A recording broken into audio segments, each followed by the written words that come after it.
Hello and welcome to this commentary for Resident Evil 2. This is the 1998 original, not the 2019 remake, and today we are going to be going through Clare Redfield Scenario A. For those of you unaware, with this game there are two protagonists that you can play from, being Clare Redfield and Leon S. Kennedy, and whoever you decide to play first, you will play the Scenario A of their version. And then whoever goes second, you'll play Scenario B, which is usually considered more difficult because you have to deal with Mr. X in that one. So, technically speaking, because of the way you can play it through, there are technically 4 different campaigns, although there's only some slight differences between some of them, so you tend to just think of it being 2. Those slight differences do add up, which is why we're going to be doing Clare Redfield Scenario A, because canonically that is how events transpired. We're just going to go ahead and change the controls here so that we have auto aim, because trying to shoot something that's attempting to bite your face off and having to very slowly move around the tank controls is a little bit stressful, so we're not going to deal with that. Anyways, I will be speaking to you after the intro.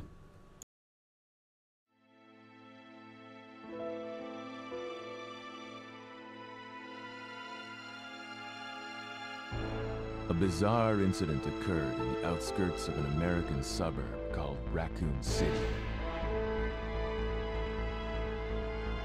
It was later revealed that the terrible disaster had been caused by the T virus, a mutagenic toxin created by the international enterprise Umbrella Incorporated for use in bioweapon experiments. The Raccoon City Police Department's Special Stars Unit immediately began investigation in the affair. The case was apparently closed, thanks to the efforts of STARS members Chris Redfield and Jill Valentine.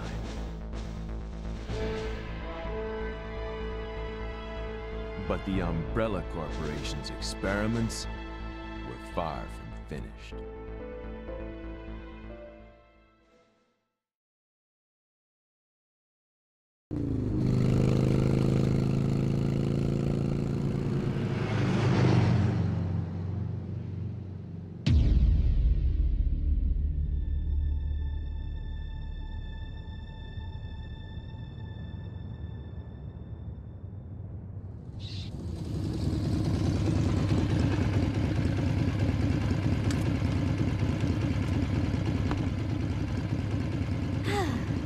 Finally here.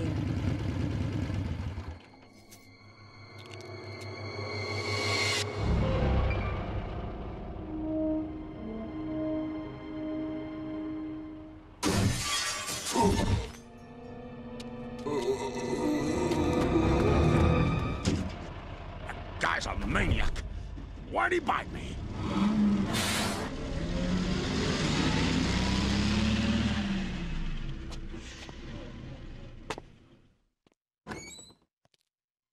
Hello? Is anyone here? Hello?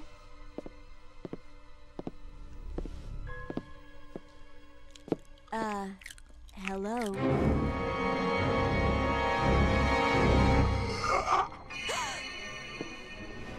Look, I'm sorry I bothered you, okay? Just don't come any closer. Are you listening?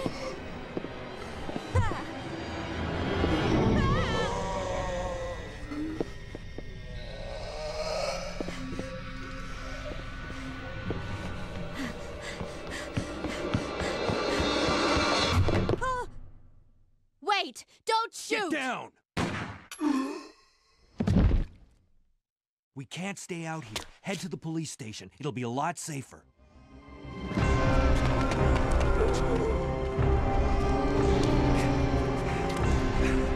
There! Buckle up. Okay.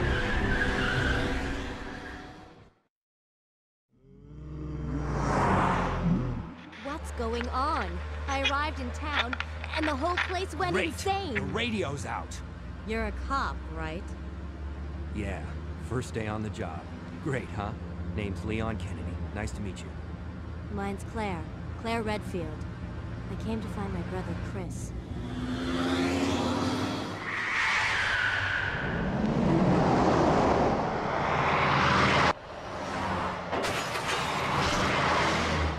Hey, could you open the glove box? Sure. There's a gun inside. Better take it with you.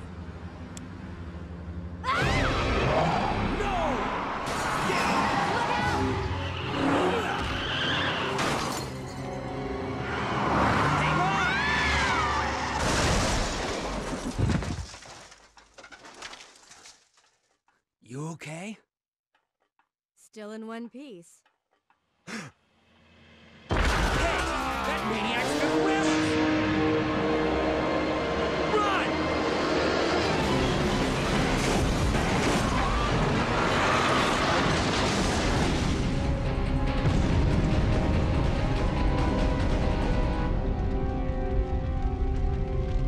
Claire! Leon! I'm okay. Head to the station. I'll meet you there. Okay.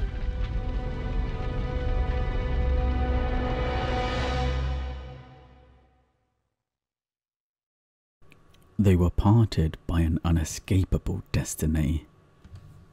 This is just the beginning of their worst nightmare. And oh man, that brings back memories. Old school Resident Evil 2. So I really like the obviously the the CGI intro hasn't aged all that well, but it just throws you straight into it. And this beginning part where you're just traversing the streets and there's just zombies everywhere is just fantastic. Like, even after all these years, it's brilliant. Freeze! Who are you? What are you doing here? Don't shoot! I'm a human!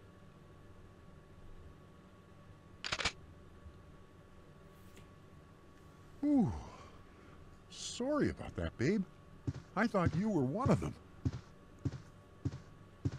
What's going on in this town? Hold on. I ain't got no clue, darling. By the time I noticed something was wrong, the entire city was infested And with this is why I zombies. always kind of thought Leon was meant to go first, because the way he cocks a crossbow, not to mention the fact that a gun owner has a crossbow, but whatever it is what it is. So we're going to go around here, and the front door gets broken into and he gets taken out by zombies. And just the music, just everything about it. There's something about, I think I mentioned this in the director's cut commentary. Obviously the graphics, you know, they're from the 90s, they're a little bit dated, but this still creeps me out a lot more than the modern Resident Evils. There's something about the way the zombies move that it's not quite natural. You get like some real uncanny valley vibes, and if you're trying to make a Mass Effect Andromeda game, yeah, that's not what you're going for. But when the animation is for something that's like unnatural in a sense anyway, like undead, it works so well. And there's just something also about the noises they make. I know I'm gushing, I fucking love classic Resident Evil. There's just something about the noises that when I went back to play this was you know, relatively recently, and even after like what, over 2 decades, or about 2 decades when I did the original walkthrough, when I first started playing it, I still got like that pang in my heart. When you played through it a few times, obviously that tends to go, but there's just like this sense of unease and dread that I haven't got in a modern horror game. I think the only one that's elicited it recently was the first time I played Amnesia: The Dark Descent and Alien Isolation. It's just so rare to come by. So anyway, we're going to try and run past as many of these zombies as we can to save as much ammunition as physically possible. When just look at the scenery, just like the whole town's gone to shit. Like, if the whole game was just us trying to traverse the town and just deal with the zombies everywhere, I would have been happy. I think this intro is fucking phenomenal, like one of the best. And it's also why Resident Evil 3 is probably my favourite of the classic Resident Evils, because it's a whole city that's gone to shit. And just dealing with the zombies just on its own, just with nothing but a pistol, like those noises, like I'm sorry, I'm gushing. This beginning section is brilliant. I have really fond memories, because when this game came out, I would have been but a wee nipper. So I wasn't yet old enough to even like play games or hold a controller. But I always remember my brother, who was about 5.5, 6 years older than me, playing through this. And he knew it scared me, and a lot of times he would just start pretending to be a zombie and just randomly start making the zombie noise, just going and walking at me, and I'll be like, stop it, like freaking out. That's probably why I have so much like trauma and unearthed memories today is from him doing that. And he always used to deliberately get himself killed at this starting section when you have to try and make your way to the police station, just because the death animation in this is quite horrific. When you get eaten by the zombies, like it cuts to them struggling on the floor and then just like getting devoured, and like blood spurting on the screen saying you died. And oh my god, that I had I was scared of the dark for a long time. Like every time I'd go to bed, this music, this absolutely iconic music that plays when you come to the police station, I would just start having that looping over in my brain, and just get absolutely terrified of the dark and just have to put the light on.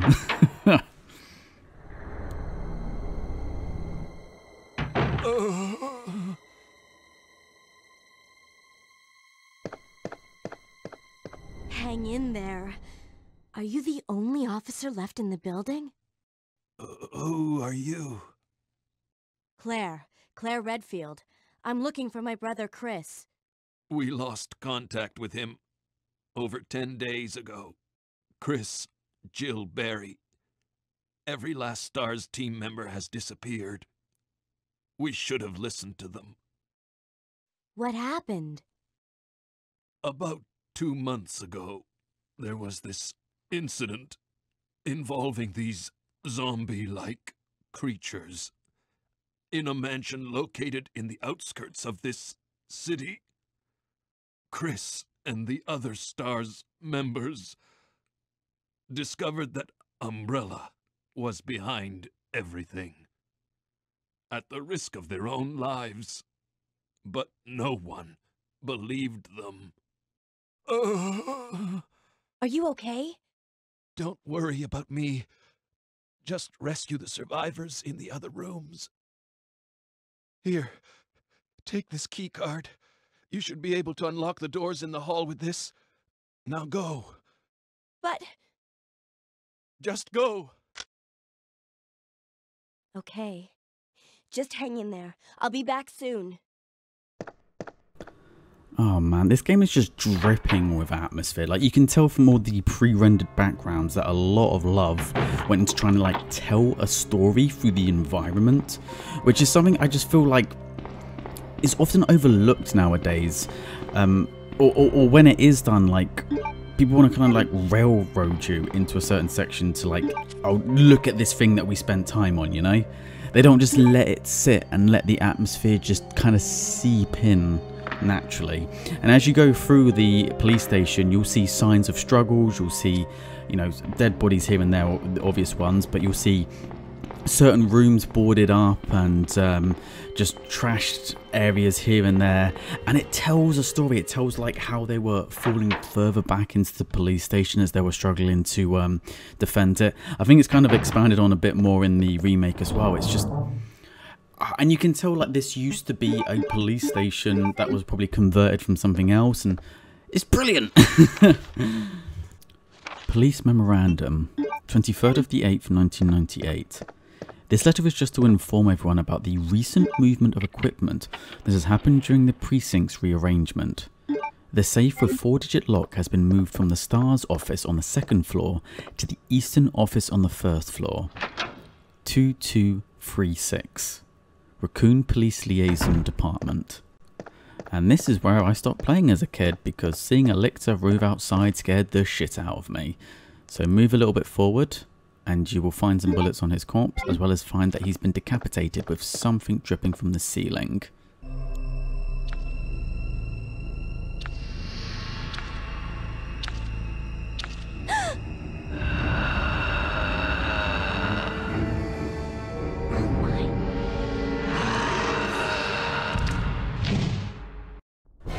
And that, as a kid, just the blending of CGI to go into gameplay. I'm not sure if games had really done it before. Maybe they had, and I just wasn't aware of it.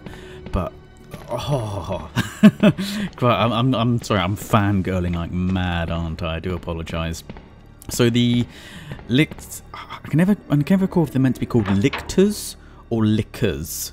And I don't know if that's because they're named different things in different games, or if I'm confusing them with the lictors from the Tyranids in Warhammer. The first time you come across them, and they do throw one at you quite early on. I mean, at this point, we only have a pistol. We could potentially have the crossbow if we had picked it up from the gun owner, but the amount of ammunition we would have had to have used to pick it up just isn't worth it. Maybe if it was playing through as Leon, and he instead in that playthrough he does have a shotgun, maybe a little bit more worth it. But you're going to end up picking up a crossbow later on anyway, and just might as well leave it for there. And even if you did have a crossbow, to be fair, crossbows are kind of crap. They got nothing on the shotgun. You don't really want to be fighting a licker with a pistol or a crossbow, so we're just going to run past them for the time being when we come across them. And now we come to the first puzzle of the police station, and I know a lot of people say, oh, it's kind of strange, why would you have these bizarre kind of puzzles in a police station? And to that I say, yes, you are correct, 100%. It's kind of explained away a little bit. I know a lot of the town is owned by Umbrella, and Jeremy Irons has quite a thing, sorry, Jeremy Irons, the police chief has a bit of a thing for the exuberance. It's kind of a wishy-washy explanation, admittedly, as to why there's, they have some of these a little bit more out there objects in a police station. But then again, I mean, if you've ever, if you perhaps live in a small town, or if you've ever had to go to a building that's had to be converted from another building, sometimes there are those remnants. I remember having to take a external examination a little while ago. We ended up having to book it, and then going to a city to go and take it, and we did the exam in a crypt. I'm not joking. We had to go underground into this like dank cellar-like place, which there was like this big old corridor that was all set out so that we could, there was enough room for there to all to sit the exam. So I'm not going to give them that much shit, because that's exactly the kind of stuff that happens here. Chris's diary, August 8th. I talked to the chief today once again, but he refused to listen to me. I know for certain that Umbrella conducted T-virus research in that mansion. Anyone infected turns into a zombie. But the entire mansion went up in that explosion, along with any incriminating evidence. Since Umbrella employs so many people in town, no one is willing to talk about the incident. It looks like I'm running out of options. August 17th. We've been receiving a lot of local reports about strange monsters appearing at random throughout the city. This must be the work of Umbrella. August 24th. With the help of Jill and Barry, I finally obtained information vital to this case. Umbrella has begun research on the new G virus, a variation of the original T virus. Haven't they done enough damage already? We talked it over, and have decided to fly to the main Umbrella HQ in Europe. I won't tell my sister about this trip because doing so could put her in danger. Please forgive me, Claire. And the other file, as that took a little while. Mr. Chris Redfield, Raccoon City Police Department, Stars Division. As per your request, we have conducted our internal investigation and discovered the following information. Regarding the G virus currently under development by Umbrella Incorporated, so far it is unconfirmed that the G virus even exists. We're continuing with our investigation. Regarding Mr. Brian Irons, Chief of Raccoon City Police Department, Mr. Irons has allegedly received a large sum of funds in bribes from Umbrella Incorporated over the last 5 years. He was apparently involved in the cover-up of the Mansion Lab case, along with several other incidents in which Umbrella appears to have direct involvement. Mr. Irons had been arrested under suspicion of rape on 2 separate counts during his years as a university student. He underwent psychiatric evaluation as a result of the charges, but was released due to circumstantial evidence as well as his phenomenal academic standing. As such, extreme caution is advised when dealing with him. Jack Hamilton, Section Chief, Internal Investigations, United States Federal Police Department. So that's just a little bit of information to show just how corrupt Umbrella was. If you didn't already have a generally good idea, they're the evil big corporation. So, and obviously we kind of know little tidbits from the first game. I mean, they're doing these weird biological experiments. So we know they're not exactly the most ethical, but just to show it's not a case that they've, science has gone too far. Umbrella is evil, don't make any kind of mistakes around it. They are very corrupt and they are willing to bribe people to be able to use their influence, and that's why they have so much power over the city. The fact that they've bribed the police chief to do something of yet we don't know, we just know that there's some underhanded dealings going on there. So with the unicorn medallion we got from underneath Chris's diary, we're going to put that into the statue, which caused the key to come out.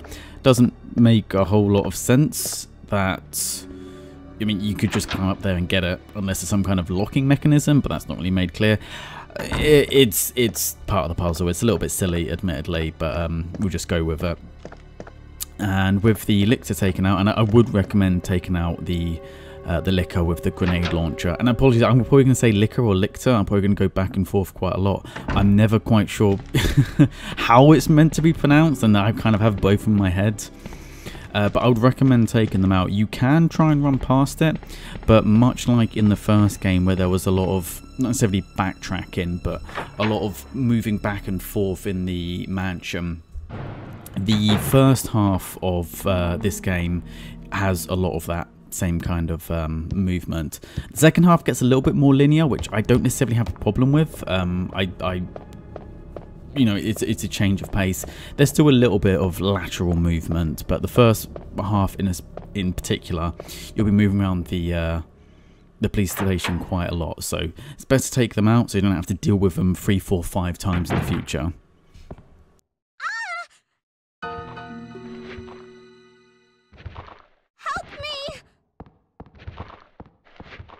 And that is the first we see of one of our little companions for this playthrough, a young lady by the name of Sherry Birkin. So we're just going to run past this zombie, try not to waste any ammo, and go chase after her, see what that's all about.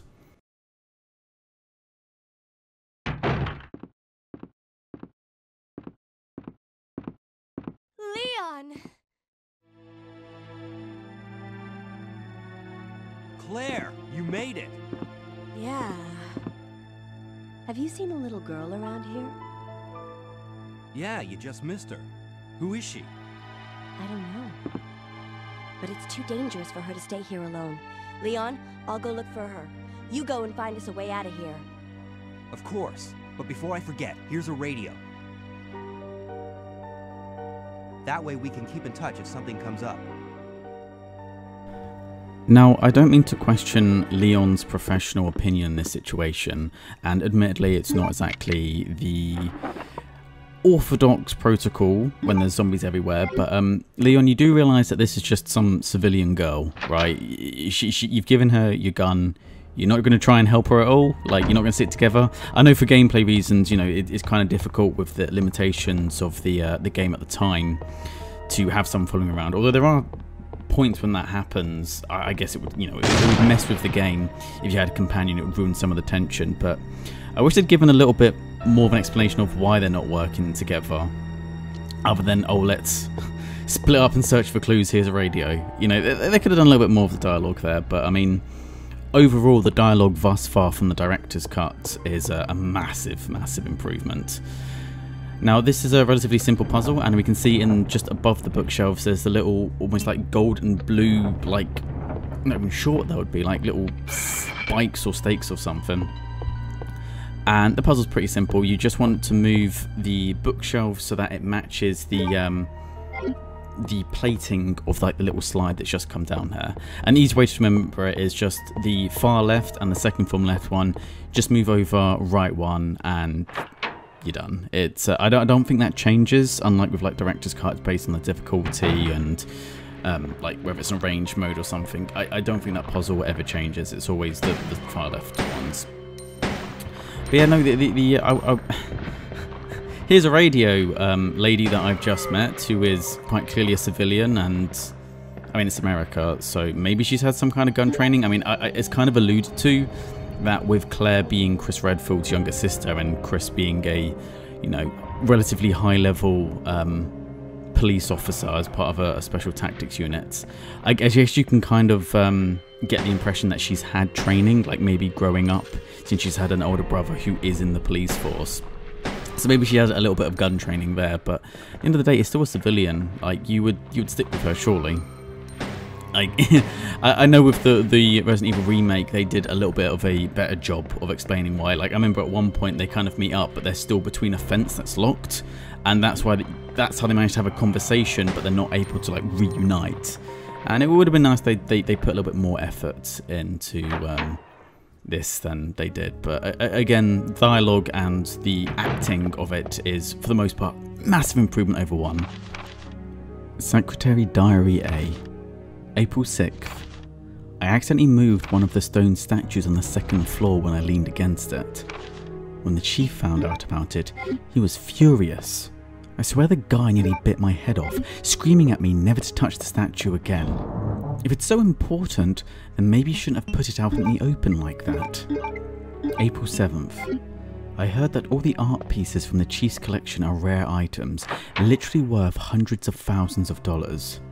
I don't know which is the bigger mystery, where he finds those tacky things, or where he's getting the money to pay for them. May 10th. I wasn't surprised to see the chief come in today with yet another large picture frame in his hands. This time, it was a really disturbing painting depicting a nude person being hanged. I was appalled by the expression on the chief's face as he leered at that painting. Why anyone would consider something like that to be a work of art is beyond my comprehension.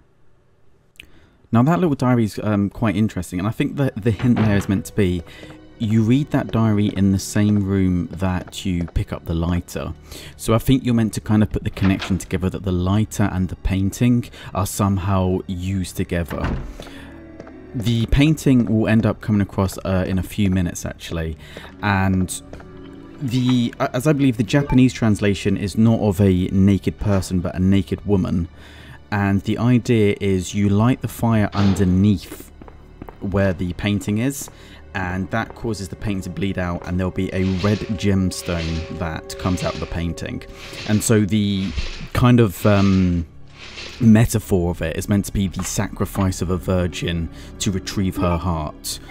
Why the red gemstone was there, I don't really understand. I'm not sure the logic behind it, other than the fact that from what we've established so far, Chief Irons is a little bit eccentric.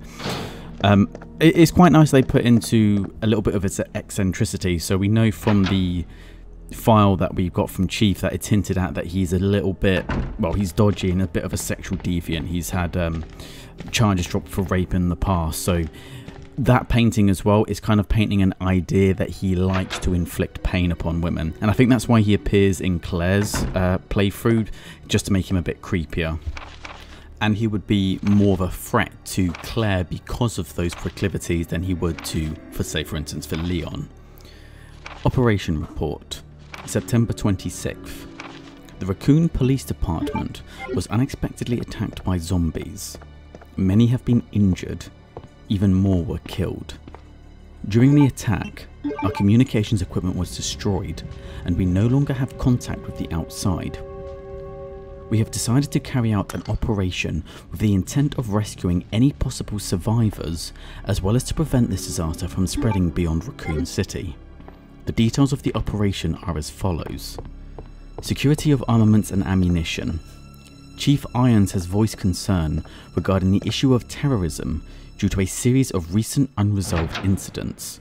On the very day before the zombies' attack, he made the decision to relocate all weapons to scattered intervals throughout the building as a temporary measure to prevent their possible seizure.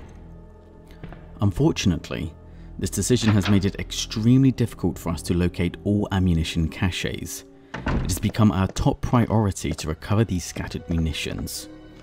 To unlock the weapon storage. As stated earlier, it will be extremely difficult to secure all the ammunition.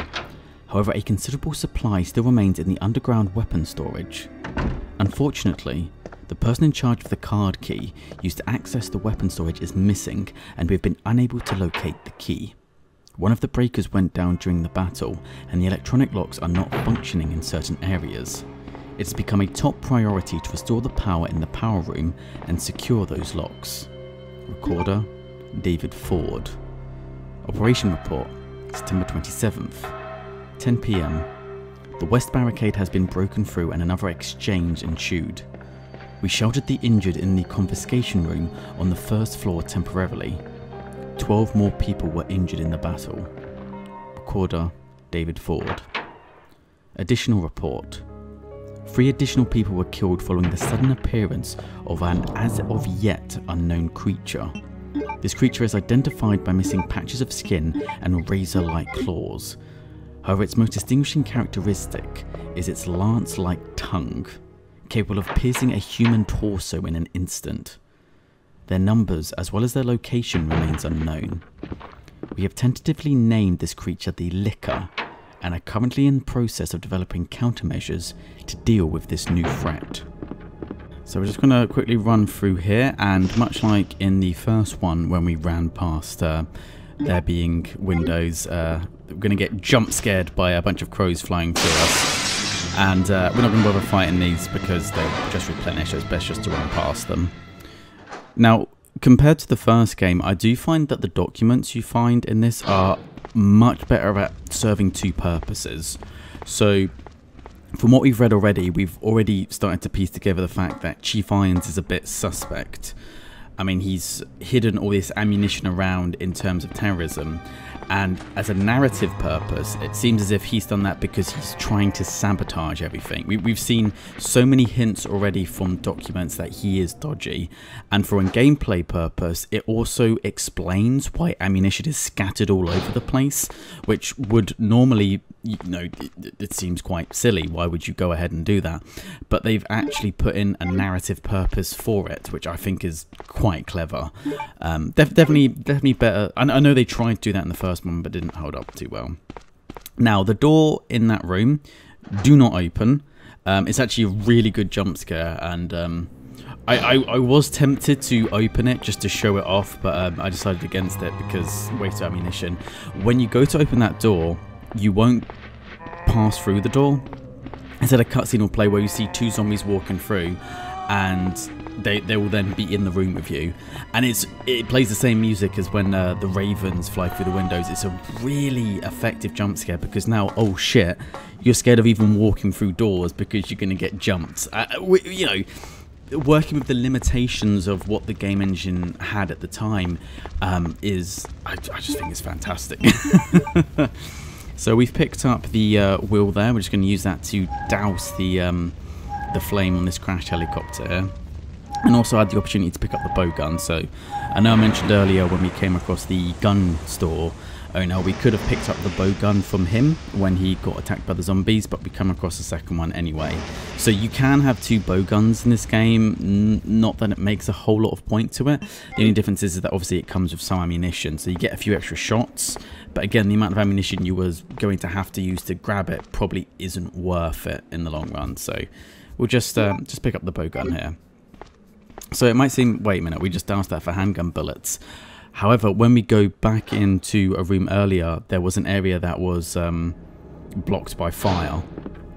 Dousing that, when we pick up from the helicopter, the only thing on there is handgun ammunition from presumably like the pilot who had like a sidearm, so he picked up his clip.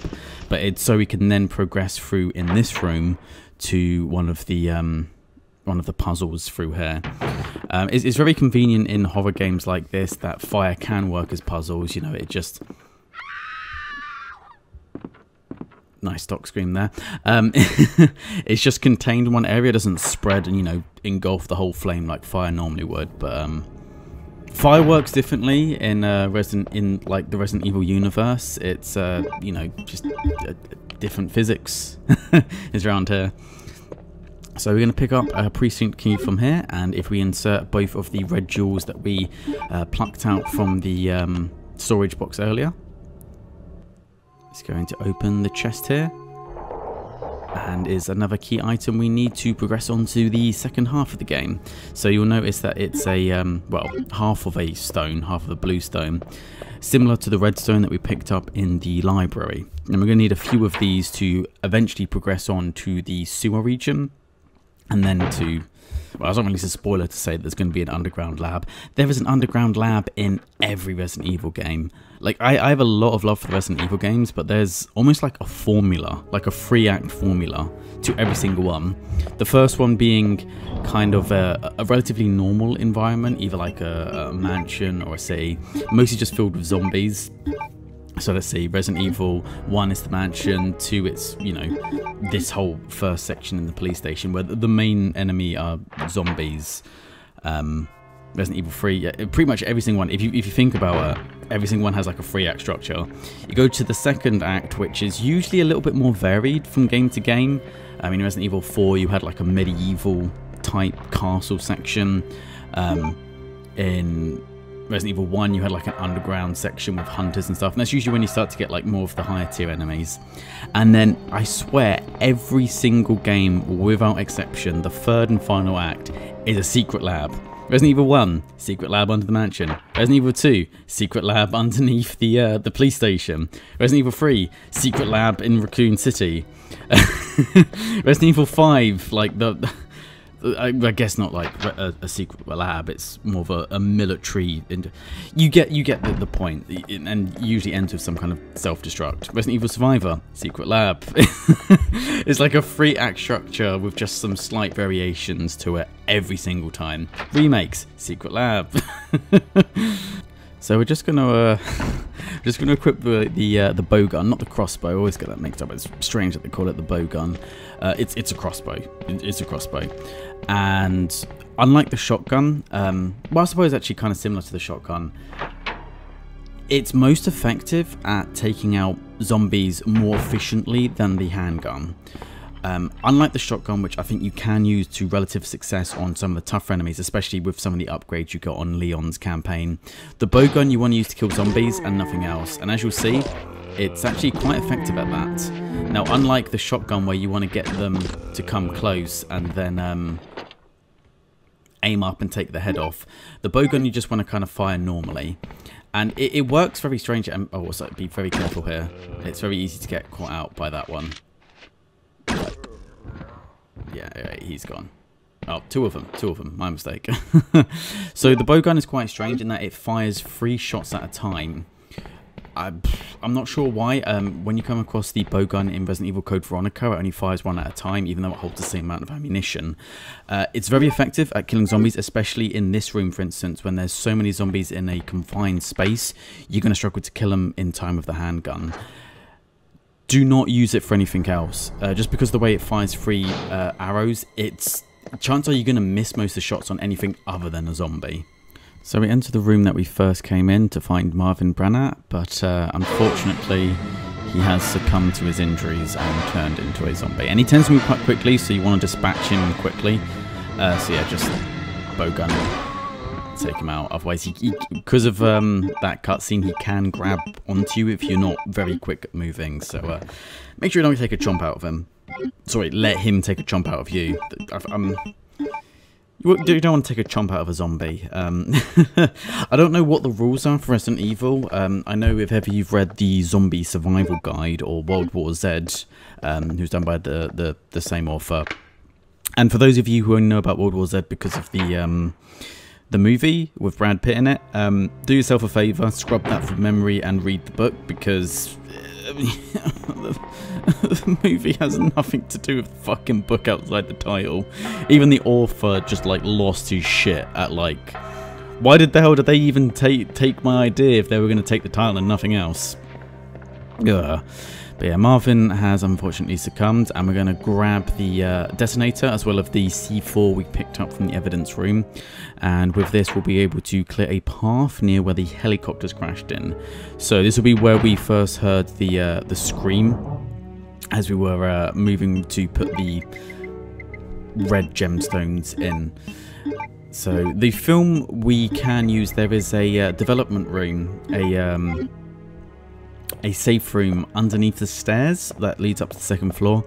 For the purposes of this playthrough, we're not going to be using it. If you want to look at what the film does, there's a few wikis lying around. The reason for that is I was trying to make this walkthrough as succinct as possible, and with the way that I was moving through it, there was no point at which I would end up going past the that particular room, and I would have had to have gone out of the way and would have made the video a little bit longer. I did debate for a long time whether or not to or not to do it, and I ultimately decided against it.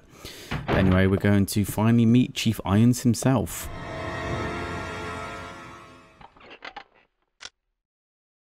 Oh, I'm terribly sorry. I thought you were another one of those zombies. Are you Chief Irons? Yes, that's me. And just who are you? No, don't bother telling me. It makes no difference. You'll end up just like all the others.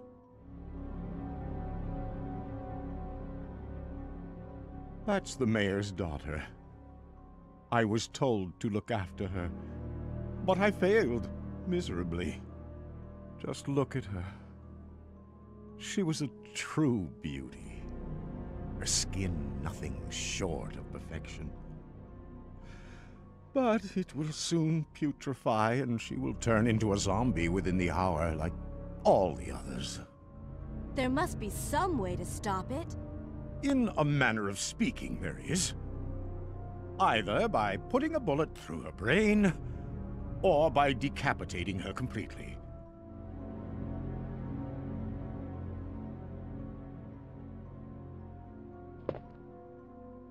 And to think that taxidermy used to be my hobby.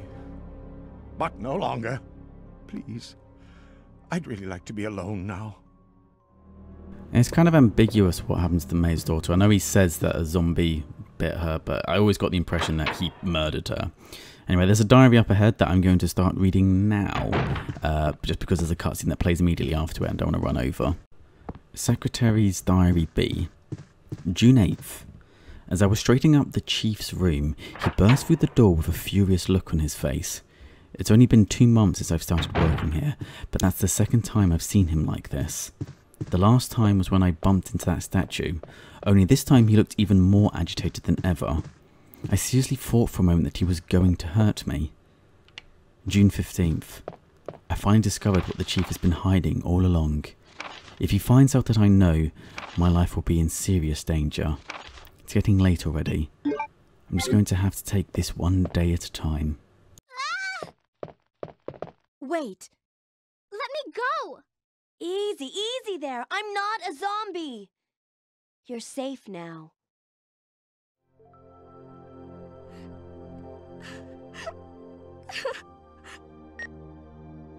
Leon, come in. I found the girl, and I've cleared the wreckage that was blocking the corridor. Got it.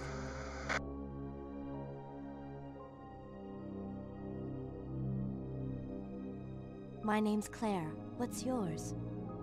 Sherry. Do you know where your parents are? They both work at the Umbrella Chemical Plant, near the city limits. The chemical plant? Then what are you doing here? My mom called and told me to go to the police station because it was too dangerous to stay at home. From the look of things, I'd say she was probably right, but it's dangerous here as well. You'd better come with me. But there's something out there. I don't know what it is, but I saw it. Much larger than any of those zombies. And it's coming after me. Out. What was that? That's what I was telling you about. It's here. Sherry, wait!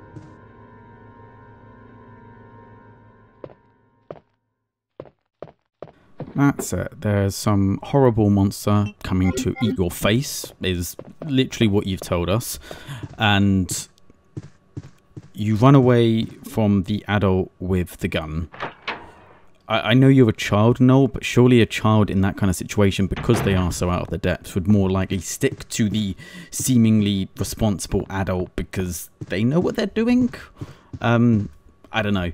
Sherry Birkin's logic here, the logic of a child sometimes doesn't always add up. We're going to return to the previous room. Chief? Where we find that Mr. Chief Irons disappeared to do God knows what with the body of the young lady. Chief's diary, September 23rd. It's all over. Those imbeciles from Umbrella have finally done it. Despite all their promises, they've ruined my town. Soon the streets will be infested with zombies. I'm beginning to think that I may even be infected myself. How could everyone in the town if this turns out to be true? September 24th. I was successful in spreading confusion among the police as planned. I've made sure that no one from the outside will come to help. With the delays in police actions, no one will have the chance to escape my city alive. I've seen to it personally that all escape routes from inside the precinct have been cut off as well. There are several survivors still attempting to escape through the lower levels, but I'll make sure no one gets out. September 26th. I've had a change of heart about the remaining survivors in the precinct. I've decided to hunt them down myself. I shot Ed in the back through the heart less than an hour ago.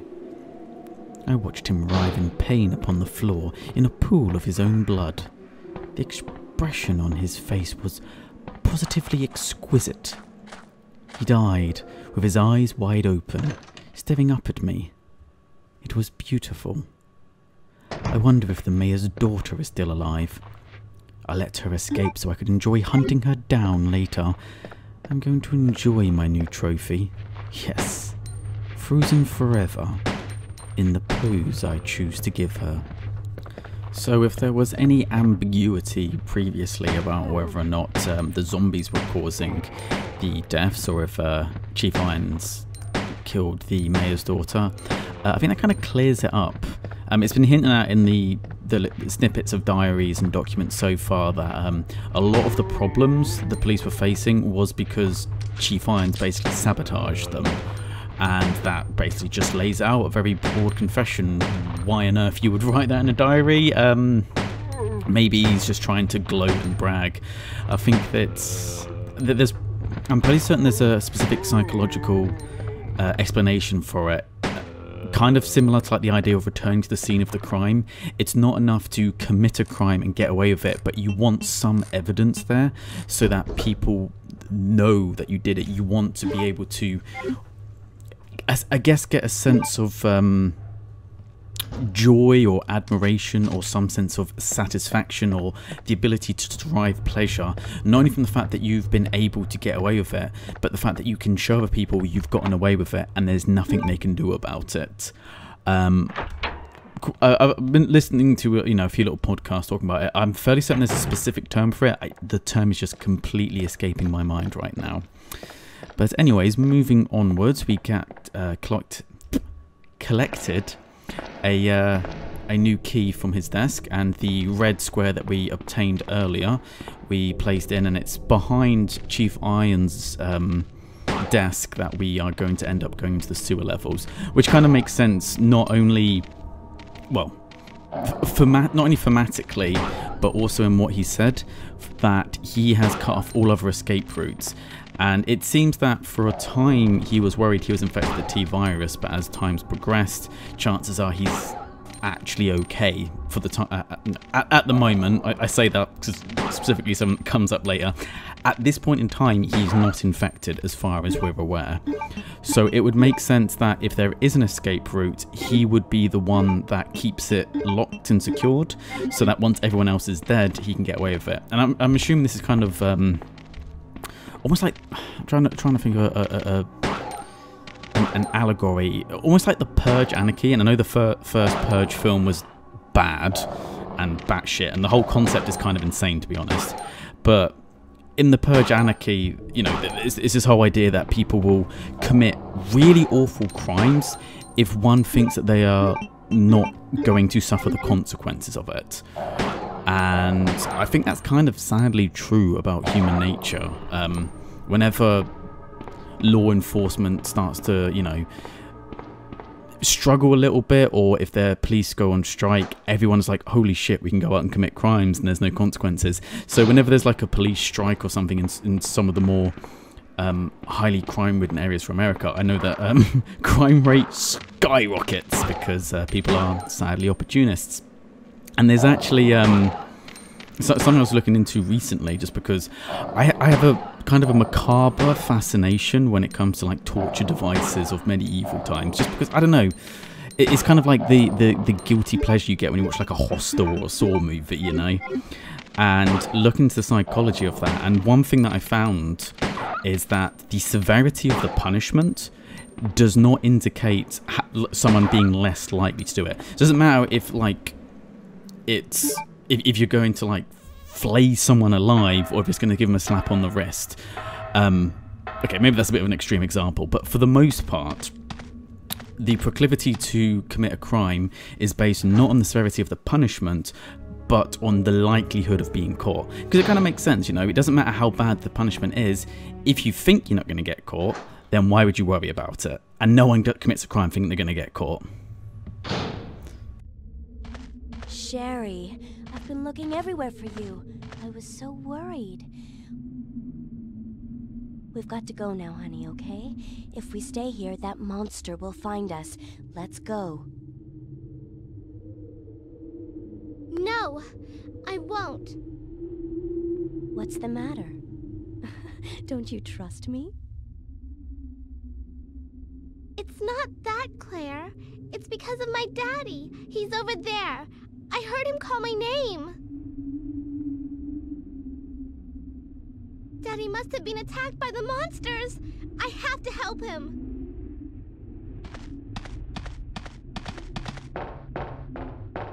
Wait, Sherry, don't go alone. Sherry! Sherry! So yeah, there's not any kind of like item pickup that causes that cutscene to play. It's just going into the item storage room, which is why you might be wondering why I literally just went in there, didn't do anything, then went straight out.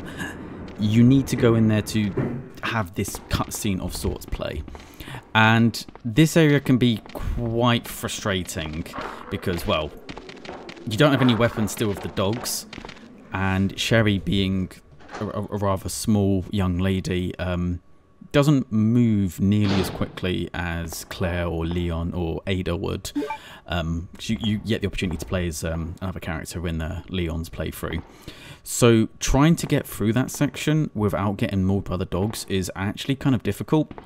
You do start with some healing items on her because they kind of expect you to, you know, probably take a little bit of damage from them. Which at that point, like, if you are Sherry, would you not think, I know my dad's in danger, but there's like dogs that want to eat me here. Like, this is brave, I guess. Very brave, very stupid, bit of both. Not too certain, but the best way to deal with them is to kind of serpentine. So as you're running, if you keep moving left and right, as the dogs, or Cerberus I believe they're called, even though they're all zombie dogs, they call them Cerberus because it sounds cooler. And I always found it quite interesting that every single zombie dog in the Resident Evil games, they're always Dobermans. There's no other dogs that are infected. Like Raccoon City has a proud amount of dog owners, and every single one of them only loves Dobermans. Can you imagine a little zombified Shih Tzu, or yeah, like a little Chihuahua coming to run up at you? I'm not too familiar with the exact reason for it. I'm not entirely certain whether the zombie virus is capable of infecting dogs, or if it's just the case that the dogs that we see are ones that were experimented on by Umbrella, and in the first book there's an entire diary by the Keeper mentioning the fact that they were looking after them. So I don't know then whether or not it is capable of spreading in that manner. But what we've seen throughout all the Resident Evil games is that there's usually the T-virus usually have some kind of weird amalgamated version of whatever creatures are local to that area. So I think it's safe to say it does infect most things. Now, going over to this room is completely optional. The only thing we need to do when we play through this area as Sherry is to pick up the key. And you might be quite tempted just to try and get it over and done with quickly, because, to be fair, it's not a fun section. It's very easy to take some damage as Sherry. Fortunately, there are literally only 2 dogs and 1 area, so you would have to get hit quite a lot for even this small girl to die. But it is possible to kind of like get caught in a corner, and if they're both of them, if they kind of alternate their attacks, if they just end up getting synced up that way, if you're caught in the corner, they can just tear you to pieces, and you can die quite quickly. So if you don't feel that you need the extra grenade rounds, then by all means just skip that section. Claire, are you there? Sherry, are you okay?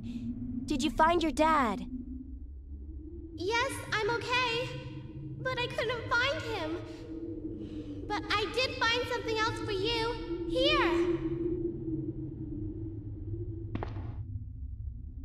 Here's another.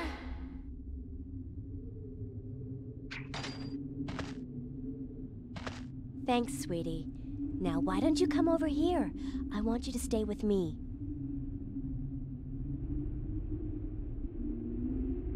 Claire, I can't reach the ventilation hole anymore. But don't worry, I'll find another way. I can take care of myself. Wait, Sherry, come back. Sherry! Sherry!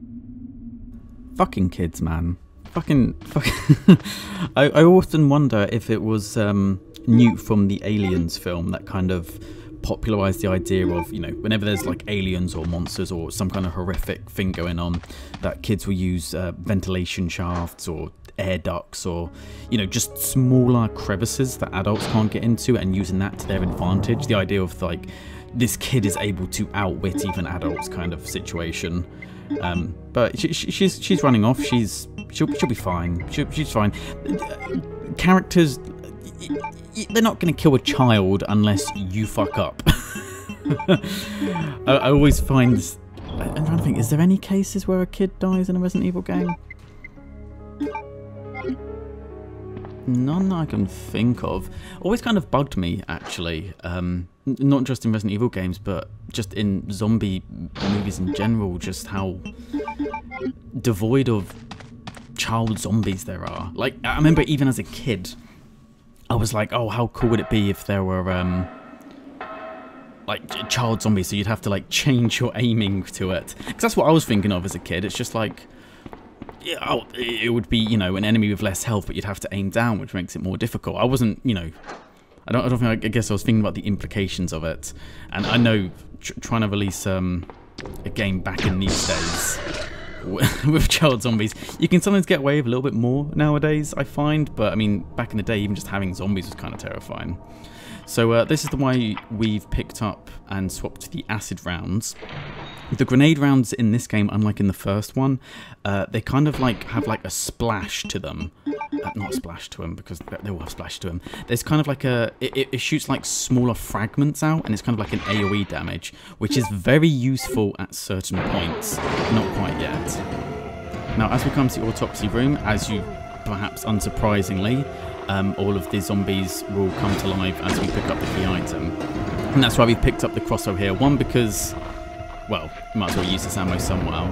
And because you're caught in a corner, it is relatively easy to be just overwhelmed if you have a pistol. I mean, a lot of them tend to get caught on the gurneys and the other obstacles in the room. So usually you can be okay, but there's no point risking it. If you have the bow gun, just use that safe part. The bow gun is actually really, really good at killing zombies. It's just, well, it suffers from the same problem as the grenade rounds from the grenade launcher, in that it fires multiple projectiles at a very short range. Well, not a very short range, sorry. Well, how to describe it? It fires multiple projectiles, and unless you're firing at point blank range, some of those projectiles are going to miss, therefore some of the DPS gets lost. I think that's probably the best way of describing it.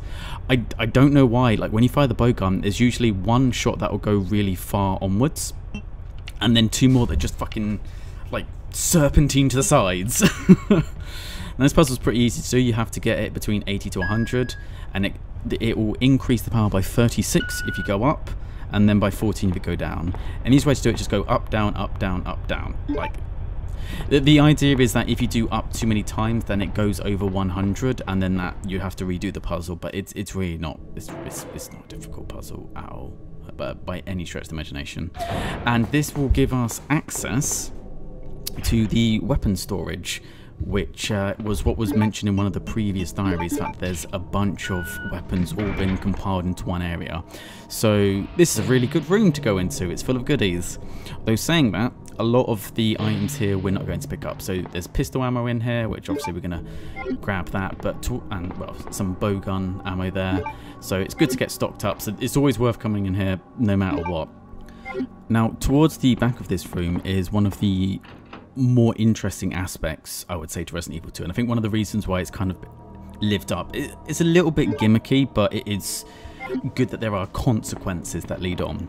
So there's a machine gun in there and a side pack, and it will prompt you to pick up one of them, and then if you go to pick up the second one, it will say, oh, there's a machine gun here, or there's a side pack here. I should probably leave this for Leon, but you can decide to take it if you want to. I would recommend, as you've just seen, picking up neither of them, and the reason for that is that Leon's campaign, or not Leon's campaign, but whoever you go as second, is much more difficult. So if you choose to pick up the side pack and the machine gun on the first person's campaign, you're kind of cucking yourself and making the second one a lot more difficult than it needs to be. So, and not only that, but the machine gun takes up 2 slots, so it's worth to pick that up if you have the side pack, so you have the extra space for it. Watchman's Diary, August 11th. I finally had the chance to see blue skies for the first time in ages, but it did little to lift my spirits. I was reprimanded by the chief for neglecting my duties while I was up on the clock tower. There's only one thing I still don't understand. The chief seemed to be more concerned about the fact that I was up in the tower rather than that I was neglecting my duties. Why was access to the tower prohibited in the first place anyway? September 5th. I recently talked to the old man who works in the scrapyard out back. His name is Thomas. He's a quiet man and really seems to enjoy chess. He even went so far as to design a special key and lock engraved with chess pieces on them for one of the doors in the disposal yard. We made plans to play chess tomorrow night. I can't help but wonder how good he is. One thing that's been bothering me about him is the way that he's always scratching himself. Does he have some sort of skin disease, or is he just rude? September 9th. Thomas was a much better player than I had imagined. I used to think of myself as a fairly decent player, but he did a pretty good job of humbling me. But the only thing I imagined that could match his skills in chess is his appetite. All the guy did was talk about food throughout the entire game. He sounded fairly healthy, but he didn't look quite right. I wonder if he's okay. September 12th. I was supposed to play another game of chess with Thomas, but we had to cancel it because he wasn't feeling too well. He stopped by to see me, but I told him to go back and rest, since he literally looked like the Walking Dead. He insisted that he was just fine, but I could tell he was really having problems. Come to think of it, I haven't been feeling too good myself lately. So just a little bit of an explanation there as to why there are a bunch of keys made out of major chess pieces. Isn't going to come up on the Clare playthrough, but we do come across it when we go through the Leon one, and I guess someone thinks that they're aesthetically pleasing is a good enough reason as any, I guess. I mean, I'm fairly certain it's just like the tip of it and the actual key mechanism hasn't changed. So by picking up that stone, we get jump scared by a licker, which we're just going to run past and move over to the other side of the interrogation room. Now, I must be honest, I can't entirely remember if it counts as there being the same licker, or if now it's just that both sides of the interrogation room has an individual licker. I didn't double check it. I think it might literally be 2 lickers, so save a little bit of ammo by avoiding that one. And with the acid rounds and our grenade launcher, it's literally a one-shot kill. So whenever you come across the lickers, acid rounds are your absolute friends. They are exquisite at dispatching them. And well, also as well as mentioning the chess pieces that they come across, I think it also gives a little bit of an indicator about kind of the infection process of the T-virus. Now, I'm not entirely certain of the lore, and I don't know if it's been expanded upon, and I don't know if it's entirely consistent. But as I understand it, if you're mauled by a zombie, it ends up killing you relatively quickly and turning you pretty quickly within the confines of the game. By the way, middle, right, left, that's the way to do that puzzle. And that will make the cog fall out. But yeah, in the confines of the game, because I mean, when your main character gets bitten, obviously they just take a bit of health. I don't know if we're meant to be just assuming that the characters that we end up taking control of just happen to have resistance to the T-virus just conveniently, which, I mean, I don't think that's the case, because I know in Resident Evil 3 Jill gets infected by the I believe it's the G virus at that point. It's a slightly different variant, I do believe, and there's a whole subplot about, you know, curing her of said virus. So I'm not sure if it's the case that they're meant to be immune, or if it's just the fact that canonically they weren't bitten by zombies, but obviously they couldn't find a way to not have that happen in the game. Which is actually why I spent a lot of times going through and practicing and trying to make it so that these walkthroughs were no damage runs, just because I didn't want it to like break the immersion of, hang on a minute, they've been bitten, so what, they go and get rescued at the end of the game, but they're just going to turn into a zombie in 24 hours, you know? But I think in terms of how the virus is meant to propagate, if you're bitten, it's a case that you turn quite quickly in a matter of hours or minutes. However, you can be infected without being bitten, and in fact that's the main reason that all of Raccoon City goes to shit, is that the virus, which we'll actually come across cutscenes later on in this game which kind of show it happening, the virus ends up getting spread through the sewer system.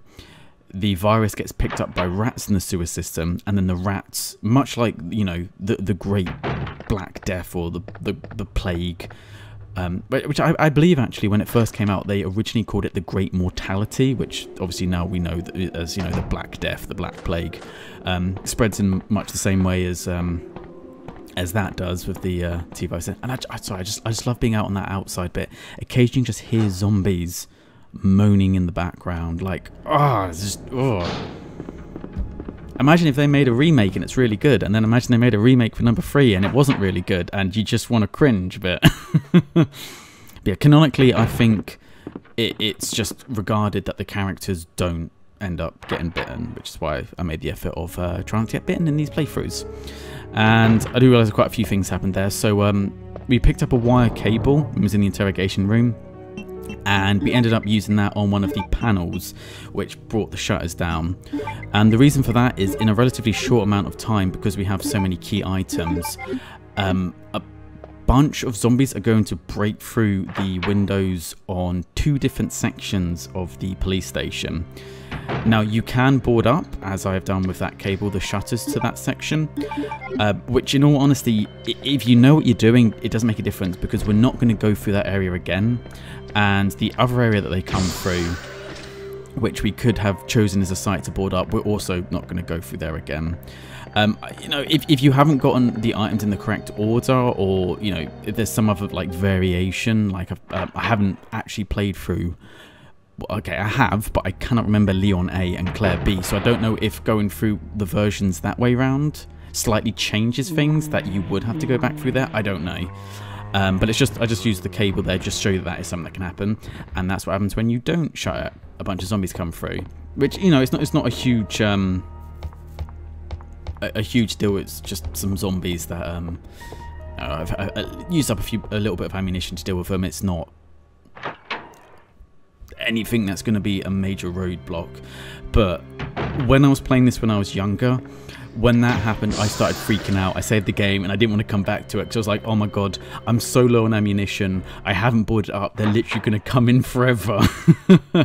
Obviously, at that point, games were a lot newer and I was very young, so I didn't understand like certain limitations of game design, as well as the fact that, you know, game design is generally more understood now and more, how do I word it? Even the game developers understand game design better and they don't want to screw the player over more. But as a kid, and I think that's in some ways why these games were remembered so fondly. Back then, we don't have the same jaded experiences we do of dealing with crappy games as we do in our older selves. So we're more scared because we just think, shit, there's just going to be an endless supply of zombie. We're fucked. We ain't surviving this.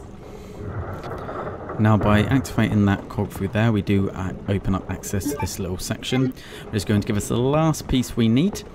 We can also choose to actually slide down there, and that'll put us to the underground section where the like mortuary room was and where the ammunition storage room was. We got like, well, we didn't get, but we came across the machine gun and the side storage pack. So we're not going to use that for this particular playthrough because it's literally quicker just to go through this way.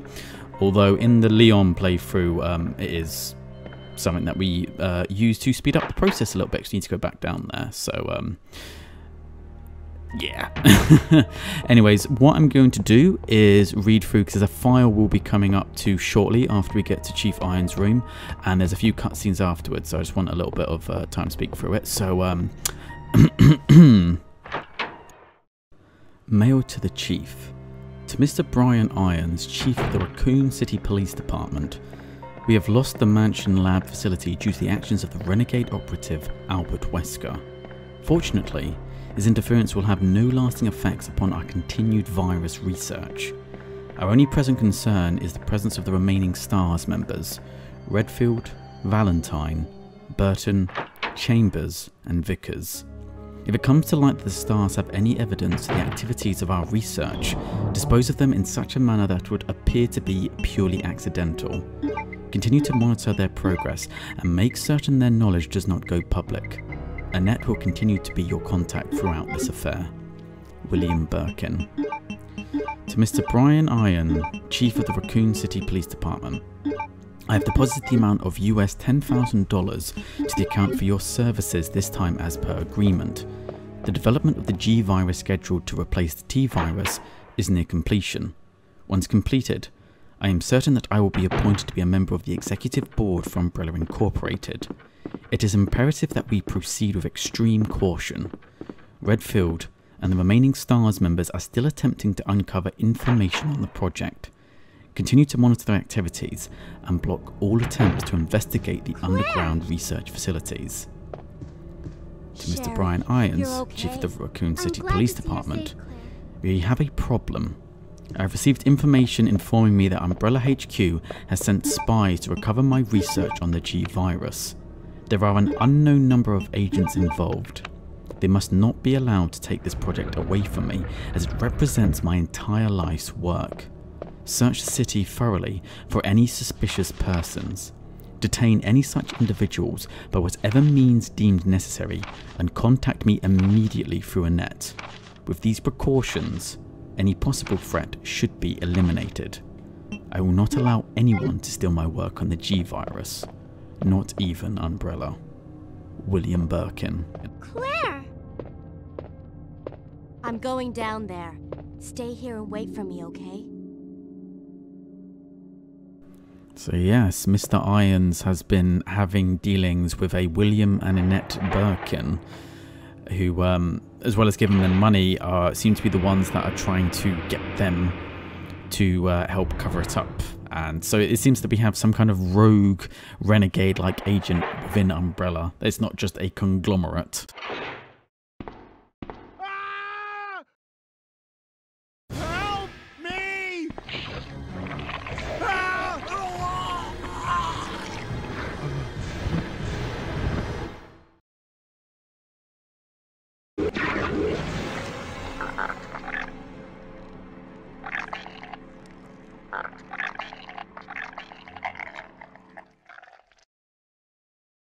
And that is why earlier I said specifically it seems that Chief Irons is not infected yet.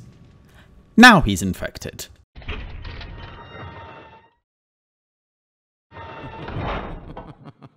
So you've made it this far. Not bad, girl. But I'm not letting anyone leave my town. Everyone's gonna die. Calm down, Chief. What happened? Shut up! You couldn't possibly understand what's happened. Those monsters from Umbrella have destroyed my beautiful town. How could they do that to me after everything I've done for them? So it's true. You have been working with Umbrella. Then you must know about the G-Virus. What is it? Tell me! If you must know, it's the agent that can turn humans into the ultimate bioweapons. Superior to the T-Virus in every way. Dr. William Birkin is the genius behind the project. William Birkin? I'm sure you've already seen his little girl running around here somewhere. Sherry, isn't it? In case you haven't already figured it out. The monster that's been tearing my precinct apart is yet another product of the G-Virus. An ultimate bioweapon. Umbrella must be trying to cover its tracks. But if I have to go, I'm going to take you with me. My chest can't take the pain.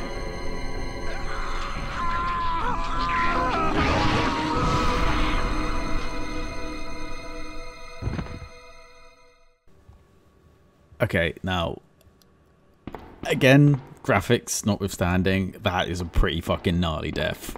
Like the body horror you get with Resident Evil, I think is something that's often overlooked because, you know, you think about the zombies and whatnot, but much like in having a xenomorph growing you from the Alien franchise, or, well, there's been quite a few horror movies recently where something's been growing inside you, like even one of the deaths in The Mist.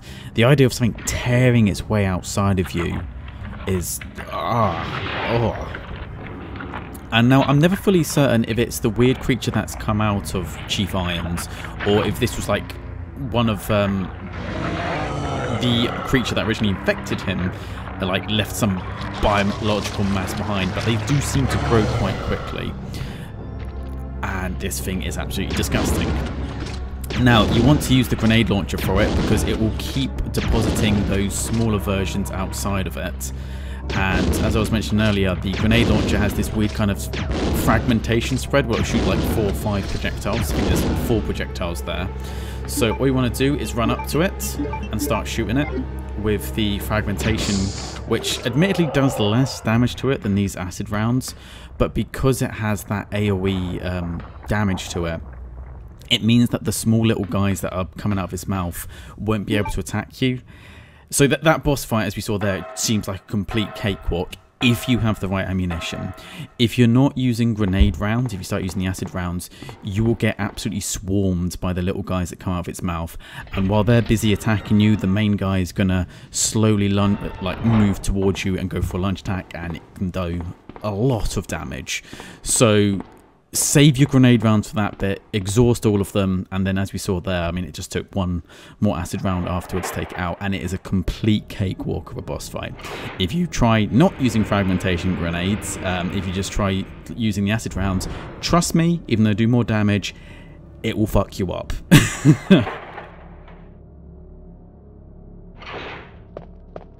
Claire, you came back! I can't believe the man who developed the G-Virus is actually her father. What's wrong, Claire? It's nothing. But I think I found a way out of here. We should be able to find someplace safe if we can just make it out of town. But... Don't worry, I'll protect you. I promise. But you have to make sure you don't leave my side.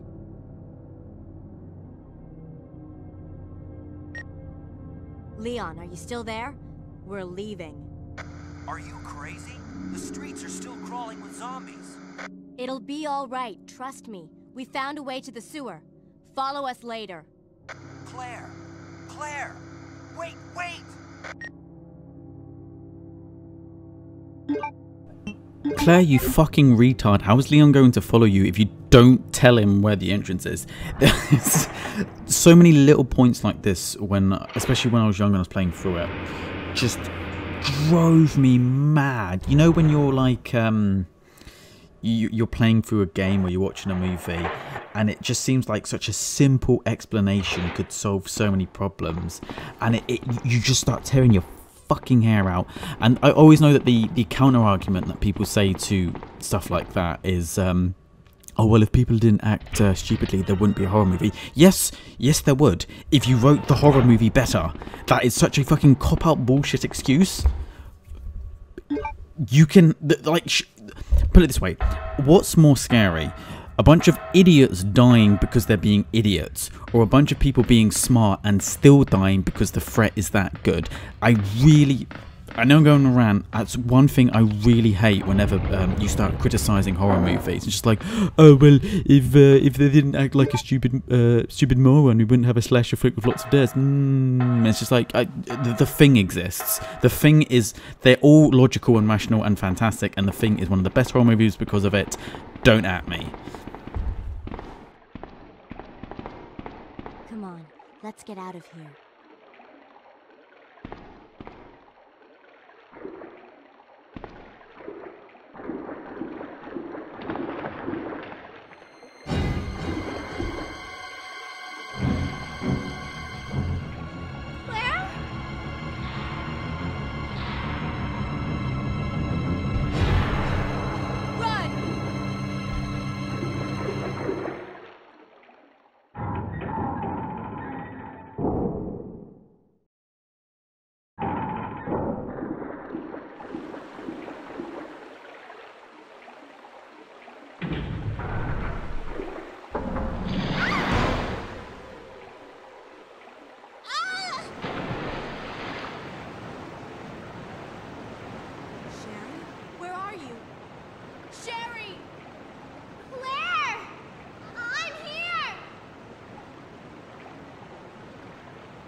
So that creature we just saw is actually William Birkin, Sherry's father.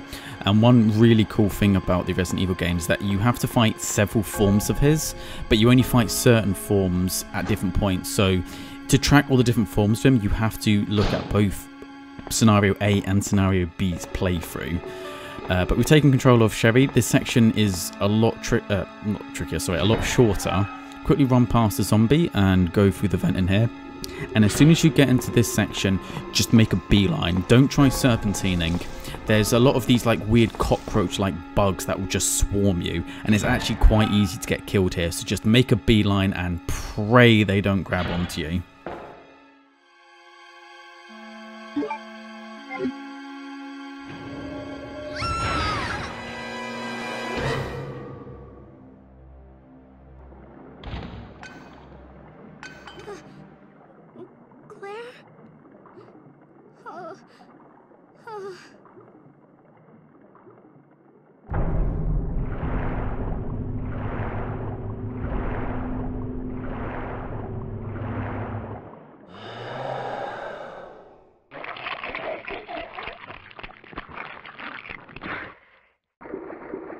Such an unsettling sound. It's always quite amusing when you come across the way that they make certain sounds. I remember there was, I can't remember what game it was now, it might have even been a movie, where to make the blood splatter sounds, they like filled up condoms with like custard and just went, or that might have just been blood packs for like a horror movie or something. I'm probably getting them mixed up. Whatever. I just like the ingenuity behind it. So yes, Sherry Birkin has unfortunately been infected with the same embryos that just moments ago we saw witnessed Chief Irons be ripped apart by. Jesus, I can't English today. And fortunately for us, for plot conveniences mostly. It's not going to have the same effect on Sherry for reasons that will be explained relatively shortly. So we have the opportunity to save her because like this was 98 it came out.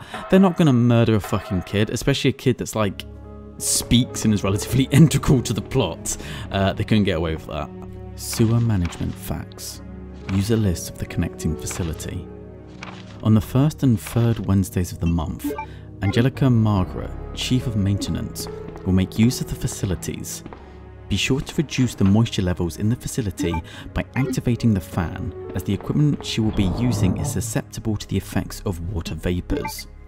On the 28th of every month, the chemical transporter Don Wheeler will use the facility. The chemicals he will be transporting are extremely volatile. Extreme caution should be observed throughout their transport.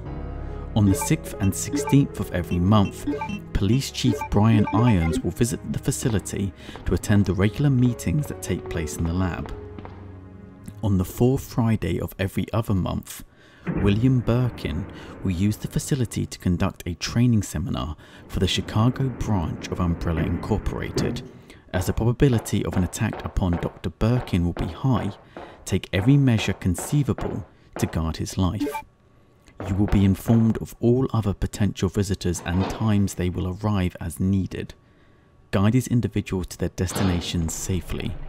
We expect nothing but the best from you. Charles Coleman, Security Chief, Umbrella Headquarters. Now, I always wondered if it was a case that the giant spiders were always down here, or if it's just that things have gone a little bit out of hand. Because it's clear from the information that we've just read there that this sewer tunnel system is used quite frequently to transport people like Chief Irons from the police station to the underground facility. So were they just always giant tarantulas acting as guard dogs, or are they like new? Who are you? Another spy sent by Umbrella, right? Let me guess. You're here to steal my husband's G-Virus, aren't you? You are tenacious, I'll give you that. Husband? Then you must be Annette. Sherry's mother? What? Sherry's wandering around alone in the sewers. You have to help me find her. That's impossible. I told her to go to the police station. What's she doing here? William will be after her. William? That's right. The creature that's been causing all this destruction is none other than my own husband.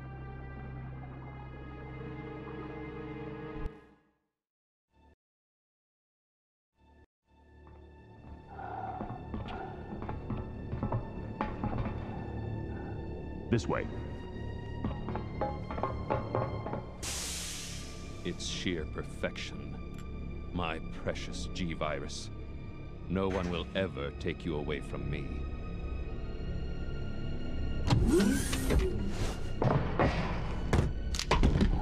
There he is. So you finally come. Doctor, we're here to collect the G-Virus sample. Sorry, but I won't just hand over my life's work. Stop it. You might hit the sample. That's it, all right. Okay, let's move out.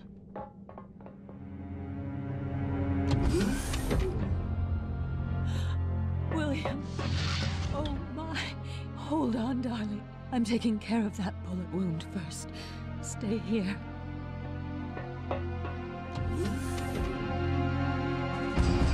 Alpha team, have you retrieved the sample yet? Affirmative. We'll be at the rendezvous point in 1 minute. Roger.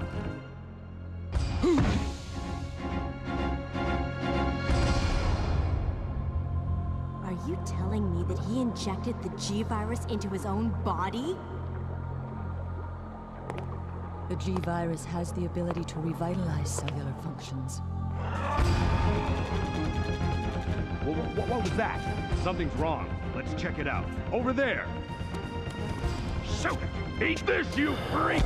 The bodies aren't stopping it! What is this thing?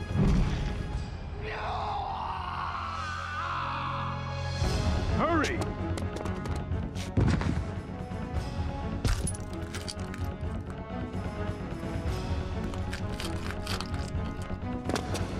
What is this thing?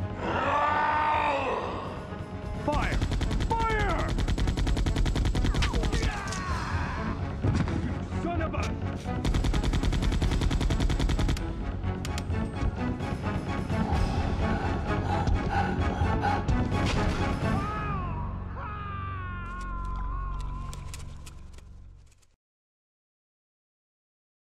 So those rats were the carriers of the virus? As a result of his virus-induced transmutation, William should have lost any prior memories he had as a human by now. I tried to save him, but I'm afraid it's already too late. But... And that's not even the entire story. Every G-virus bioweapon, including William, has the ability to implant embryos into other life forms. That's why he's after Sherry. What are you trying to say? The bodies of individuals with non-related genetic coding are likely to reject the embryo. But since Sherry is his daughter, that possibility is non-existent. It's an inherent survival instinct.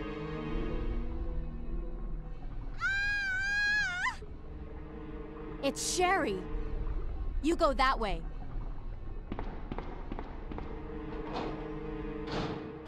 I always found that conversation ever so slightly contradictory, because she mentions that there's nothing left of William Birkin, yet we know that he's hunting Sherry down because there is a genetic...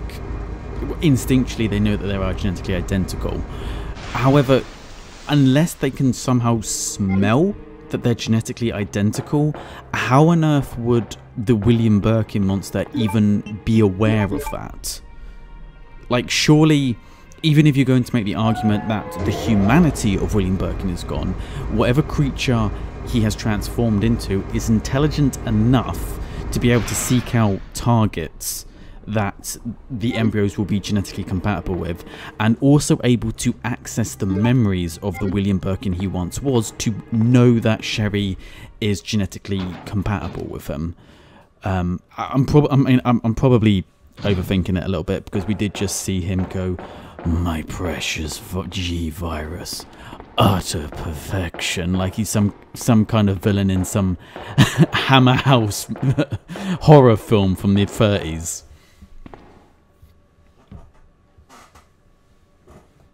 Sherry! And it's also quite convenient that after infecting his daughter with the embryos, because he's trying to propagate the virus, that he just leaves her there next to a great big fuck off alligator. Doesn't take him with her, doesn't protect her. She's just there. I think it's an alligator anyway. I know there's the difference between a crocodile and alligator is usually to do with like the snout design. Like one has a U shape, the other one has more of a V shape to the snout design. A lot of walkthroughs I found online kind of use crocodile, some use alligator. I don't know exactly which one it's meant to be. I don't think it's necessarily spoken about in game. Maybe it is in the remake, but very easy to take out. Literally just run away, knock over the explosive canister, and a single pistol shot will blow the top side of his... That's such a cool kill. Just the top side of his head still missing. So it's quite an easy boss if you just don't get near it and you do it properly, but be careful. If you don't knock the explosive barrel down and shoot it, or if you get too close to it, it will just gob you up in one go. So it is very, very dangerous. So, you know, don't play with alligators in real life or in game.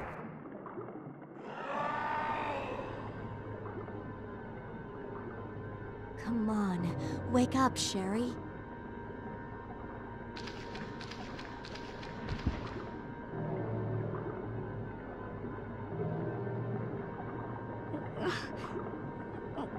My stomach. It hurts. Don't worry. You'll be fine. Come on, let's go.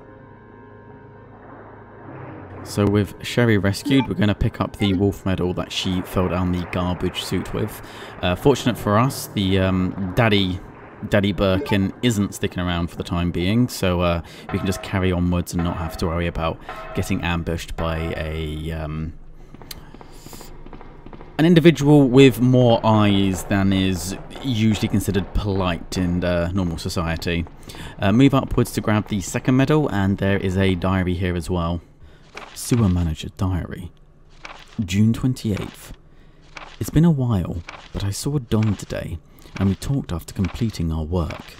He told me he had been sick in bed until yesterday. It really doesn't come as much of a surprise, given how long he's been working here. He was sweating like a horse, and kept scratching his body while we were talking. I asked if he was hot, but he just looked at me funny. What's wrong with him anyway? July 7th. Chief Irons has been visiting the lab quite often lately. I don't know what he's doing over there, but he always looks grim. The expression on his face has been even more unsettling than usual. My guess is that it's because of Dr. Birkin's impossible requests. The chief has my sympathies though. After all he's done for the town, he doesn't deserve this. July 21st. I rarely drink because I'm on the graveyard shift, but I don't suppose I have much to complain about, since this is how I make my living. August 16th. Chief Irons came in late today, looking grimmer than his usual self. I tried to joke with him to cheer him up, but he wasn't amused. He pulled his gun and threatened to shoot me. I was able to calm him down, but that guy must have some serious problems. He knows he can't enter the lab without my help and my medal. This is what it means for the chief to serve and protect. August 21st. William informed me that the police and media have begun their investigation on Umbrella's affair. He said that the investigation will be citywide and that there is a possibility they'll even search through the sewers. He asked me to suspend all Umbrella sewer facility operations until the investigation has concluded. The sewer will still be used for passage, but he stressed that I have to be extremely cautious and that I'd lose my job if anyone finds out about this operation. So what now starts is, I guess, kind of a pseudo escort mission, and I say pseudo because considering this game was in '98, Sherry isn't actually too hard to escort. She doesn't get clammed up and start walking into walls like survivors do in Dead Rising. And if anyone's played the first Dead Rising, they know exactly what I'm referring to. Trying to actually, those survivors in that game seem allergic to living. Like, I'm pretty sure they all had a suicide pact before the game started, because dear God, did they not want to just follow simple orders. So the spiders through there and the zombies, it's best just to run through all of them in all honesty. I'm not even certain if Sherry can get hurt. Like, I'm certain maybe if she gets caught between something. I didn't really test it out, but she for the most part seems pretty good at keeping close to you. You do have to be careful if you run too far off. What she'll do is just huddle down into the fetal position and wait for you to come back. So every now and then when I'm running around, you might see me just stop a little bit just to walk, just to make sure that Sherry doesn't fall behind. But she doesn't really seem to get hit by enemies. Again, I don't know if she can even be grabbed by them, but regardless, she's relatively easy to escort through. And one thing I should have mentioned with the last storage box that we came to, well, I picked up the lighter, but I probably should have emphasized it a little bit. Because we can use that to activate this flare here, which gives, well, illuminates the area and then allows us to pick up this weapon key, which is going to give us access to some powerful weaponry and goodies later on. There is a storage box a little bit later on once you've gone through this area, so it's not like if you don't have the lighter with you that you're locked out of it. It just requires a little bit of backtracking, and we like to avoid doing that if we can, because it just wastes time. So this area is, there's not really any dangerous enemies, it's just zombies. The difficulty comes from the fact that the corridors are very tight and there's a lot of like angles, so you usually want to kind of like move out and try and get their attention, so they end up coming around you and you have the a bit more space to take them out. Really, patience is just the key to this one. Don't just start running around it. Don't assume that just because you can't hear a zombie, there isn't one around the corner. And that's part of the whole reason why they use these fixed camera angles in the old Resident Evil games, as well as to disorientate you a little bit, yeah, like that, as well as to disorientate you a little bit, it makes combat a lot more difficult. I've been watching a lot of What Culture Horror, and yeah, that was my mistake. That zombie is just a dead person. It's not actually a zombie. Yeah, I've been watching a lot of What Culture Horror, and they were talking specifically about a lot of old games like Silent Hill and Resident Evil, how they deliberately make the combat quite difficult to make you feel more vulnerable. And the camera angles is definitely the biggest threat when it comes to some of these areas. So from that, we've picked up the Spark Shot, which is a very strange weapon. It almost acts like a shotgun in that after you fire it, because of the charge it gives out, you have to, like, as you can see here, it's like, it almost looks like a reloading animation, but it doesn't actually pump it. It's just her struggling with the shock that it kicks out. It's a very strange weapon, because unlike a lot of the other weapons, it's not really choreographed. And much like the bow gun, it's not all that effective against anyone other than zombies. Every time you fire it, it uses up 5% of the charge, and it only has 100% charge. Well, obviously it has 100% charge, which means you can only fire it 20 times, and it takes 2 shots to kill the zombies, so the spark gun can kill 10 zombies, and I wouldn't recommend trying to use it for anything else. And what we're going to do, we're going to put that in the safe box, and we're never going to use it again. It's just not an effective enough weapon. It's nice for that little section just to save some ammo, but it's not really something we're going to be sticking to too much. I mean, not only is it not a very good weapon, but it uses up 2 spaces, which limits its use even further. And I suppose that gives me the opportunity to dispel a little bit of a misconception with this game, because I came across it quite a lot when I was looking up my walkthroughs, well, sorry, looking up guides and whatnot to create the walkthrough, you know, trying to make sure I don't miss anything. Using a weapon which takes up 2 slots, I saw it written online quite a bit. They were saying that if you use that, you can't get an A grade at the end of the game, which is complete bullshit. I think the misconception comes in because if you do get an A grade, you can get weapons that take up 2 spots which have unlimited ammo. And using weapons with unlimited ammo will stop you from getting an A grade. Using weapons that take up 2 spots won't. So use them. In fact, a big reason why I left the machine gun for Leon is the machine gun in the second section when you're having to deal with the Tyrant, Mr. X. Really, really effective. So yeah, there's no harm in using the spark gun or any other 2-handed weapons you come across, provided that they have an ammo counter on them. And unless you've already completed the game once, they're not going to not have an ammo counter on them. That was the least concise way of saying you can use that and it won't gimp your stats. But we're just going to put our little key in here, and we're going to be moving down to the final section of this game, as it is with every Resident Evil game, a secret underground lab. Now, if it looks like this is a good place for a boss fight, that's because you would be correct. And you might be wondering why it says William Birkin Fight 2, and you're thinking, hang on, where was Fight 1?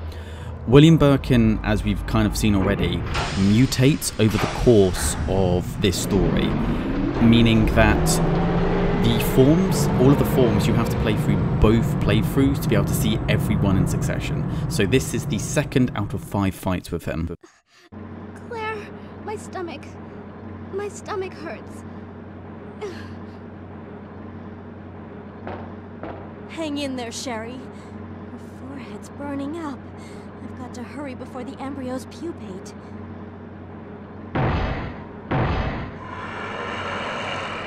And that is the sound of Daddy Birkin himself. So William Birkin goes through 6 different mutations throughout the course of Resident Evil 2. This is the 2nd mutation that you fight. The first mutation you'll fight in Leon S. Kennedy's B scenario, or whatever character you end up going through as the B scenario with. And as such, since he's only the 2nd mutation form, you can kind of see this is him going from the 1st to the 2nd now, with his head moving down and another one sprouting up, which is more monstrous. I always quite like, as he mutates, he becomes less and less recognisably human. I mean, there was a little bit in the first one, but not nearly to the same extent. There's so much body horror from the second one onwards, obviously from the things ripping them from the inside out. I mean, there was, you know, zombies and monsters in the first one, but compared to how grotesque it gets, it was relatively pedestrian. And then obviously as the franchise continued, it just they just ended up just upping it until eventually it got to just ridiculous, absolutely ridiculous levels where you see things mutate into giant monsters in the space of like 30 seconds. It's like, I get it, like this is a game about monsters, but my suspension of disbelief is really being strained at this point. But yeah, as you can see, not the most difficult of fights. Only the second fight you end up taking with him, and this is still scenario A, so they're not going to throw anything too challenging at you. You have a relatively tough fight for the final boss here, but most of the challenge comes when you go through scenario B. Sherry.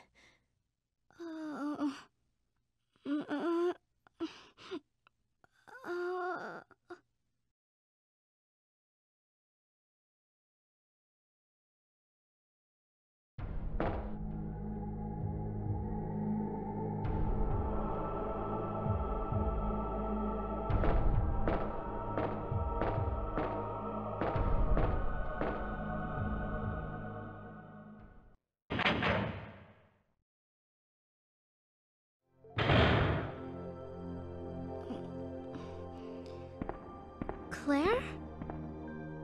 Oh, you're finally awake. Isn't this... That's okay. You keep it. I'm sure it'll keep you safe. Thank you, Claire. Even though I'm an only child, neither of my parents ever spent much time with me because of their work. I grew up alone. But now that you're with me, I finally have someone to rely upon.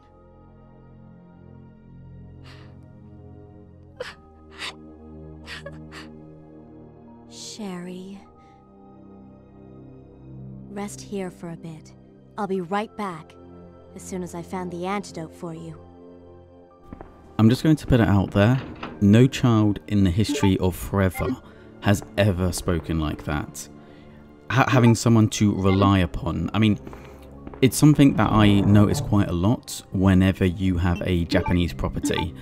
And I can't say it's necessarily a translation mistake, because I think how it's worded in Japanese is correct. Like, the words are being translated correctly, but the nuances of conversation and the context don't fully work when translated.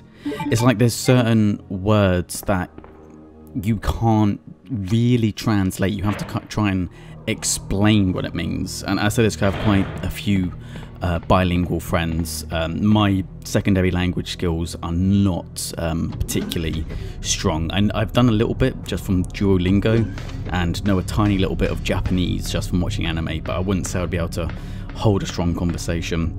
It's quite embarrassing actually, because my father's side of the family is actually Italian.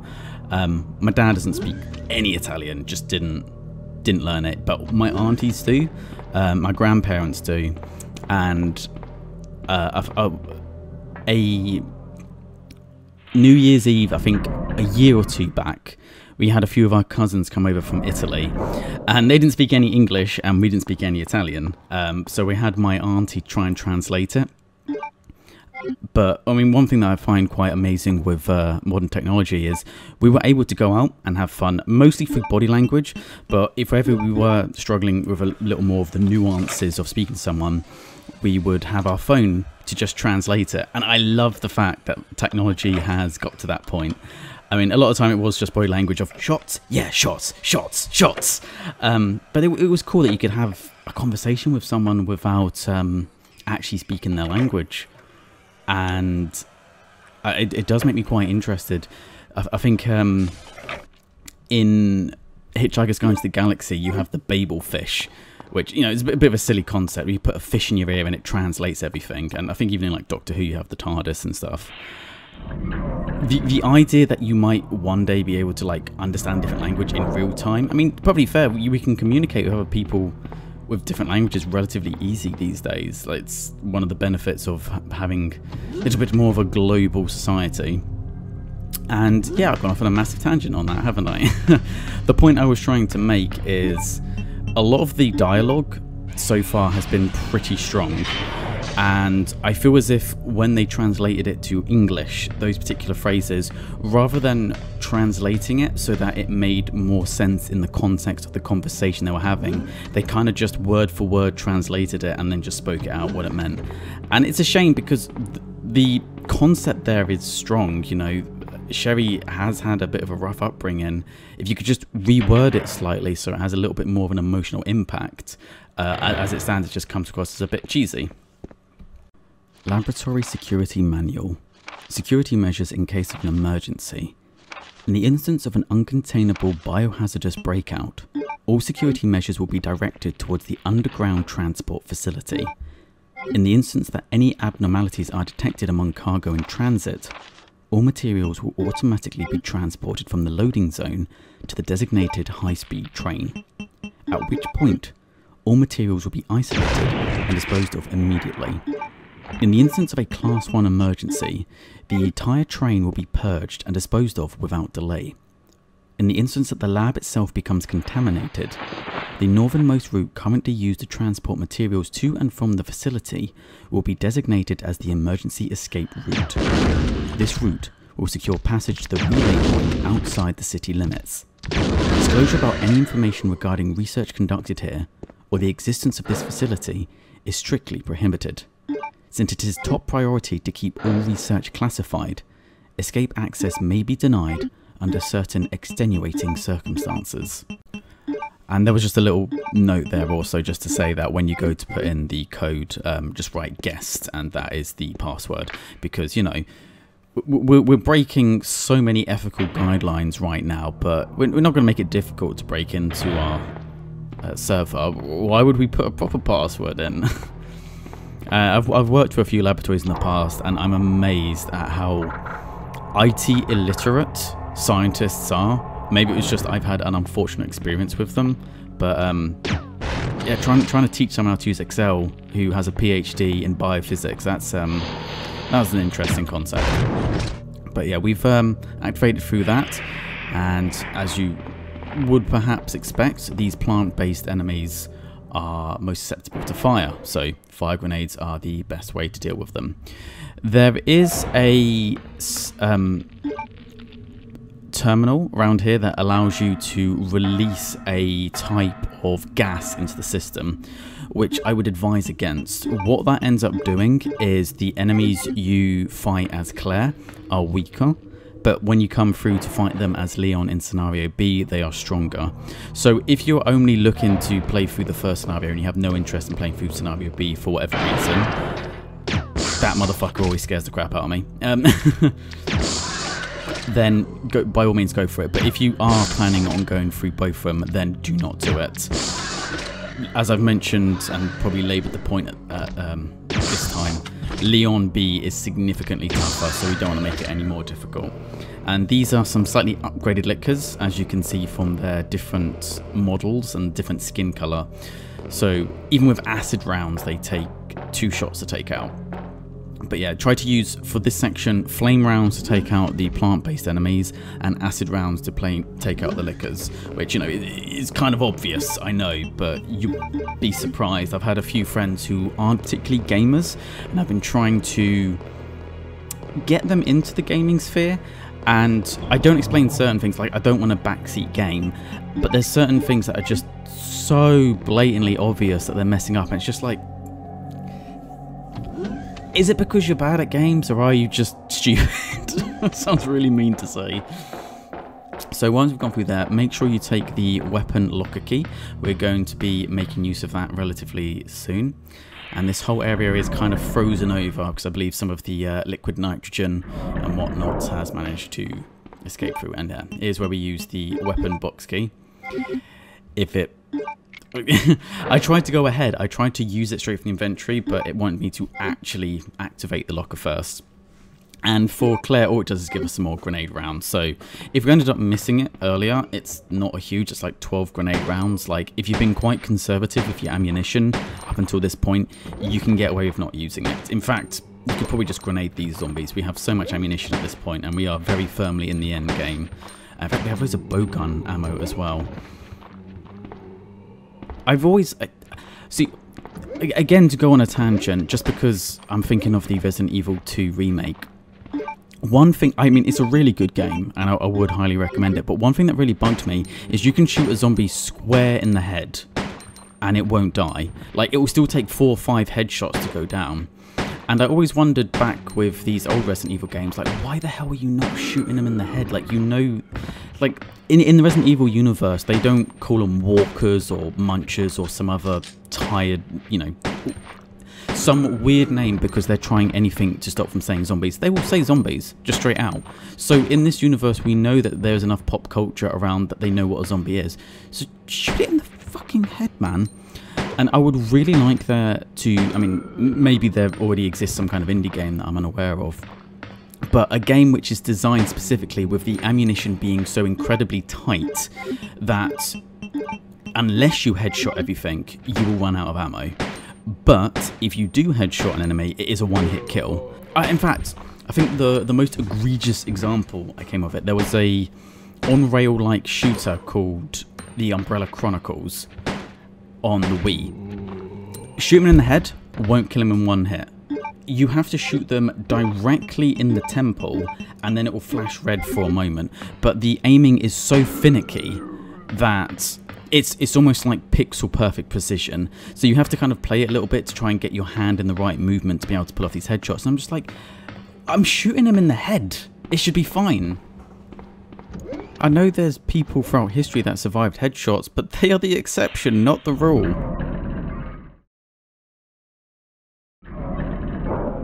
Annette! You killed William. I'll never forgive you for that. Wait! I've just prepared a sample of the G-Virus, and this time, no one will take it from me. This is the most significant piece of research my husband has ever left in my hands. Stop it!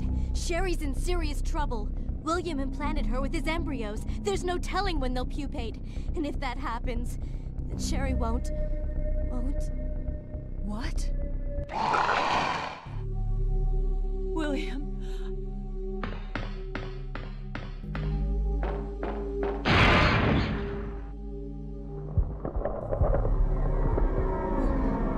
William, you're alive.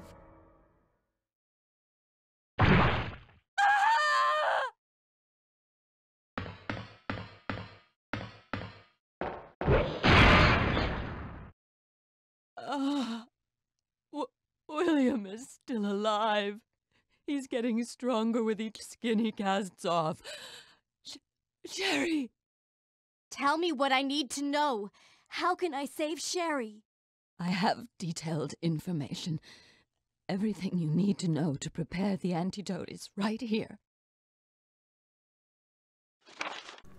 Instructions for synthesis of the G-Virus antigen. G-Vaccine. Codename Devil. Any beings infected by the G-Virus will reproduce through the impregnation of an embryo within another living being. Unless rejected by the host, the embryo will undertake a process of gradual cellular invasion, infecting the host cells on a molecular level as it rewrites their DNA. Once the metamorphosis is complete, the host will be capable of continuing this cycle of self-replication. The duration of time for the process to run its course will vary from subject to subject. In the early stages of cellular invasion, it is possible to halt progression of the metamorphosis through the administration of the G-Vaccine antigen. The following procedure details its synthesis. The vaccine creation requires the base vaccine. This can be arranged by the activator VAM. First, set the empty cartridge to the VAM and activate it. After several moments, the process will be complete and the white coloured base vaccine will be set in the cartridge automatically. Then, confirm the green light is on, remove the cartridge and proceed to the next step. Once the base vaccine has been prepared, Set it in the vaccine synthesis machine located in the P4 level experiment room. The machine is fully automated and only requires the user to push the sequence start switch. At this point, the program will run automatically and synthesis will be complete within approximately 10 seconds. As the synthesis of Devil is an extremely delicate process, the quality will vary with slight shocks or changes in temperature. Careful handling is required for the proper results. Save my daughter. And tell her I'm sorry I wasn't a better mother. Tell her I love her. Sherry.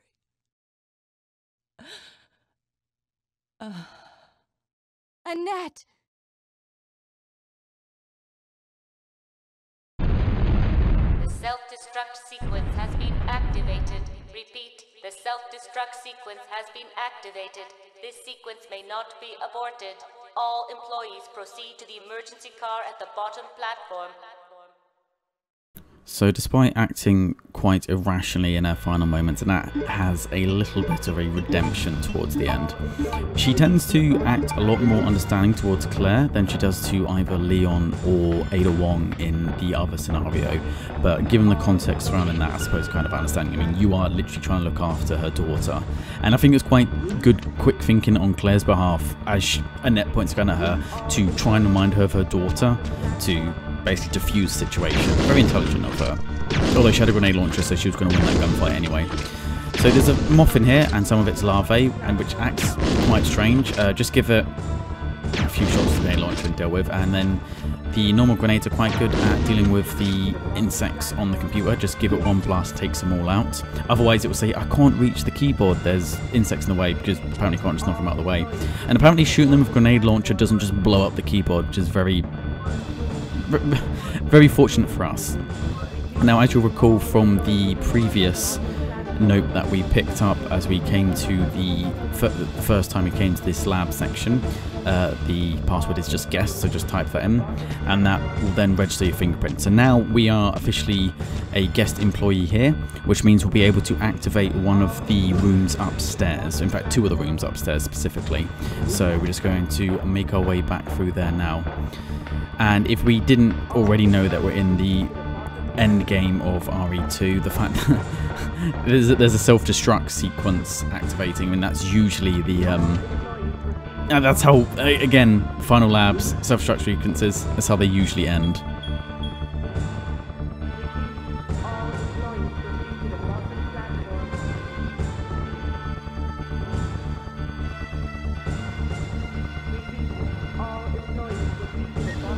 Leon, you made it! Claire, is that you? Where are you? I can see you on the monitor. But never mind that right now. Leon, you have to go back and get Sherry for me. I left her in the security office. Please, you must save her. Wait a second. What are you gonna do? Where are you going? I still have a few loose ends to take care of. I'm counting on you. You know, coming back to this game, it always surprised me how little interaction Leon and Claire actually have throughout the progress of the story. But that's just a little interaction that is given to us, basically saying we don't need to go back and pick up Sherry. Leon's going to tie up that loose end for us, which is fortunate for us, because trying to fight a final boss with, you know, that Lictor, that Licker man, every time I forget he's there. Every time he scares the crap out of me. Yeah, no, that's just the game's way of saying we don't have to worry about picking her up, because, yeah, trying to fight a final boss when you have a kid riding on your back and trying to look after, it's not very conducive to a climactic showdown. So make our way back up to the top side, but we don't have to worry about going into the security room to pick up Sherry. Leon's going to deal with that for us. And yeah, this plant dude that ends up just chilling out on the balcony here, just run past him. And you could quite easily kill him just by, you know, hitting him with a few flame rounds, but there's literally no point. You can just make your way past them. In fact, these creatures in general are relatively slow, as long as you don't run directly into them, where they'll kind of grab you with their vines. You can usually move around them quite quickly. In fact, the biggest problem, ironically, of dealing with them is there's a flamethrower which I'll end up using in Leon B's scenario. And the problem with the flamethrower is that it's only got medium range. Usually you can just kind of take them out at a distance, but if you, as you can see with the kind of the ranged acid attack, if you get to medium range, you're at risk of getting hit. So the flamethrower, even though it seems designed for it, not actually very effective. Now, there's nothing more we can do with this part. Basically, this section's saying that in order to access that room, you need 2 fingerprints to go through. And that's the game's way of saying you're not going to be able to access this as Claire, but if you put the fingerprints through at this point in time now, when you do get to this section, when you're playing through as Leon, then you'll be able to access through with it. So make sure you do put your fingerprints in there. It's very, very easy to forget. In fact, the first time I was making this walkthrough, I forgot to do it, and I had to redo the whole bloody thing. So there's just a few zombies in here, which is why we've opted to keep our handgun on us. I mean, we have enough ammunition that we could probably just deal with them with a grenade launcher, but it just feels wrong killing things with a grenade launcher, in all honesty. Like, it's... I think you're so conditioned through playing these sort of games to try and conserve ammo that even when you have an excess of it, it feels wrong to upgrade and just go full hog on it. It's one of those problems you find whenever you are playing a game and you come across a weapon that is particularly powerful, and the game, you know, lets you know... as you're getting quite close. The game lets you know that the ammunition for this weapon is going to be limited, and it's like, right, never use it, got ya. Never ever use it. Even when we come across a boss, we're not going to use it. I've done that so many times, especially with like the old Doom games. It's like, I have a BFG here, I'm still going to use a Gatling gun on the Cyber Demon instead, because I'm trying to save my BFG ammo, even though I have max BFG ammo, and I'm literally just wasting it by not using it. So just take out the few zombies here. In all honesty, I probably should have just grenaded them to make it a bit quicker, but you've got handgun ammo, you want to use it. You know, it just feels like a waste if you end up finishing it with too much. And then we're going to use the VAM to get the first part of the vaccine that we need to help save Sherry. Which, as the note mentioned, it's all completely automated. So just press one button, get another button, boom, base vaccine. Now, with the base vaccine firmly in our hands, what we need to do now is go all the way back down to the bottom of the laboratory, where the same room where we use the weapon key to grab the grenades from the other lab. There's multiple labs around here, trying to find a way of explaining which lab is which to the best of ability, and use it in there. So there's a lot of kind of like running back and forth here. If you were to try and make a beeline back towards Sherry now, the area immediately outside the security room where she's in is now populated with zombies. We have no need to go back there. It's just one of those things. I think it's meant to be kind of like the escalating tensions, that everything's, you know, falling apart. So, you know, zombie, maybe my headcanon for it is that there's security locks locking the zombies in, because as it mentioned in the notebook earlier, certain containment procedures might mean that they can't allow people to escape, and because it's now going to self-destruct, it's opened all of that up. I have no proof of that, that's just how my headcanon perceives it. And we've finally given up just using a handgun, most because we don't really have any shots left, and this is why I usually try to avoid it. Grenade launcher does tremendous amounts of damage, but because of the way that for the normal grenades at least, because of the way it spreads, if you're unfortunate enough to have several go on the ground, you can hit a zombie with a fragmentation grenade round and it still not die. It's kind of strange. They seem to go back and forth with different Resident Evils about how the grenades, the fragmentation grenades work. I know in Resident Evil 1 it's just a straight line, and in this one, for whatever reason, it has more of a scatter shot to it. And so the flame rounds and the acid rounds you use will then just be a direct line, so they're better at taking targets out from medium to long range, whereas the fragmentation grenade is basically just like a super short range shotgun, which makes no sense. You do not want explosions going off like less than a foot from where you're firing it. That's why you have a minimum safety distance, but you know, game logic, so it is what it is. They kind of expand upon it a little bit further in Resident Evil 3. So on that you also have freeze rounds, which end up being an even higher tier than acid or flame rounds. They fire liquid nitrogen. I'm pretty certain it mentions that they fire liquid nitrogen. That would be the most obvious explanation for why they're freezing their targets. And they end up becoming really, really effective when you fight Nemesis. But I'll talk more about the different ammunition type in that game when we go through that game. So there we have it, the last section we need. So we have the vaccine now for Sherry. The only thing that remains is to use the MO disc that we picked up a little bit earlier, and that's going to take us through to where the train is and towards our final confrontation. Not of all of Resident Evil 2 as a whole, but just as this playthrough. There's much greater challenges in Scenario B.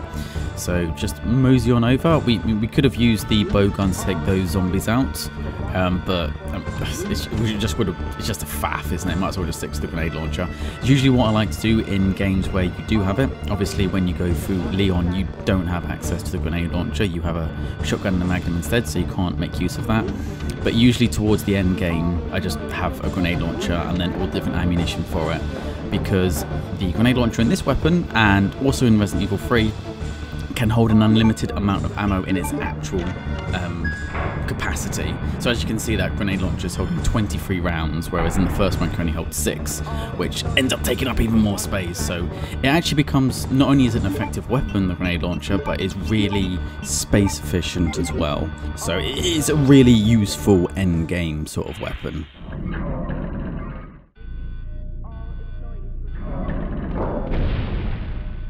Minutes until detonation.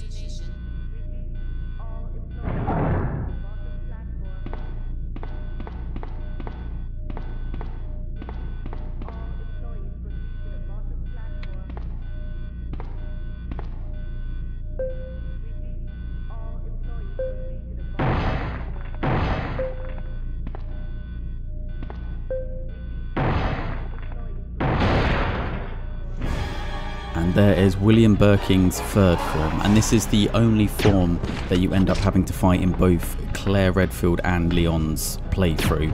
There's 5 fights and 5 forms, and the reason for that is the third form for this particular fight is just to start things up, because if it was just a slow moving tyrant as we've come across previously, it'd be a little bit boring.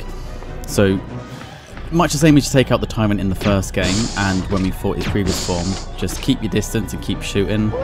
And there we go, he's gone down. But not for the count. So that forms him into transforming into the 4th form, which, as you can see, every single time he's transformed, he's become less and less recognisably human.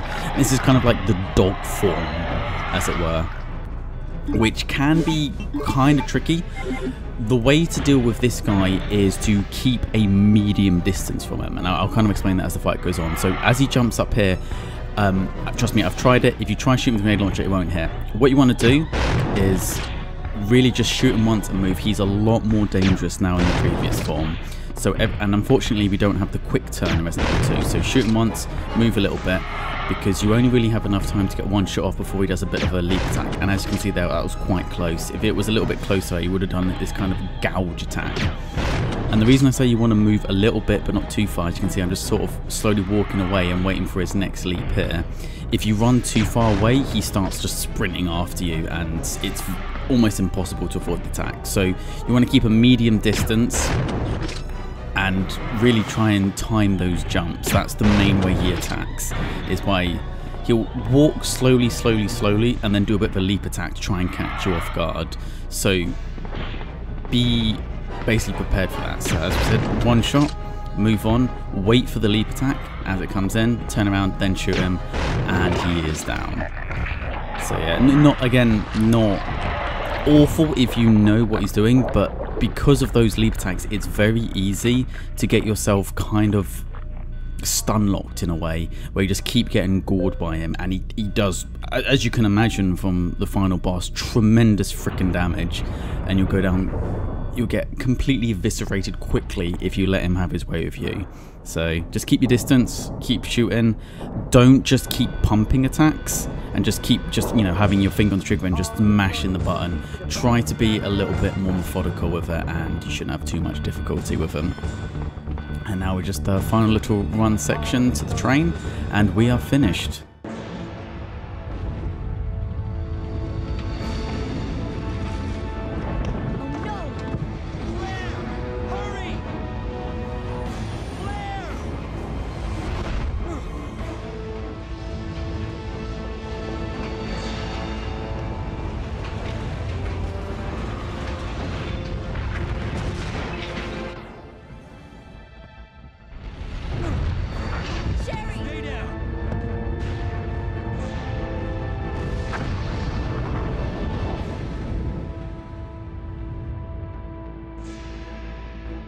Sherry's unconscious. I have the antidote, if I give it to her.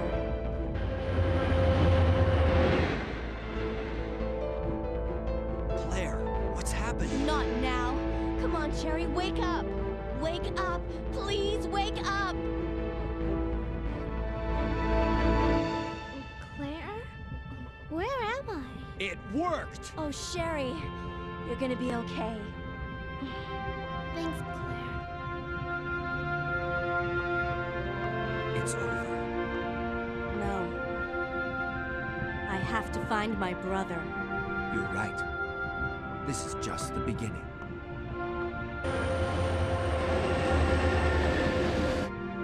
Ah, my God has protected you. It will always be with you. Claire. Sherry. And that is Resident Evil 2 completed, or not really. It always came a little bit anticlimactic, I realised when I was a kid, because I was too stupid to realise that if you save the game and then play on, you get scenario B. So when this game came out, and I know there's a few different versions of it, on the PlayStation you would have 2 discs, and you play one disc, you play as Claire, scenario A, and you play the other disc, you play as Leon, scenario A. And I just thought that was the way the game was, much like how Director's Cut was. I didn't realise that in order to unlock scenario B, you had to complete it once, and then play again, and then you unlock, you go through a scenario B, which is, you know, the more difficult of them. So as a kid, Resident Evil 2, okay, I never actually completed it, to be fair, not as a child. My uncle did, or say uncle, he's my step-granddad, but I always used to call him uncle, and he would complain that it was kind of anticlimactic in comparison to like 1 and 3. And say that even one can be quite anticlimactic if you don't get the true ending, because in Director's Cut, if I keep saying Director's Cut just because that's the walkthrough I had. Resident Evil 1, if you don't get the true ending, you just go to the helipad and you just fly off. There's not even a final fight with the tyrant. It's really, really just anticlimactic. Yeah, the base doesn't even blow up. The monsters are just roaming around, and you just fly off. It's like, fuck that place. Fuck this shit, I'm out. So the second one, as scenario A, it can come off as a little bit anticlimactic. I've said that so many times now, it's lost all meaning.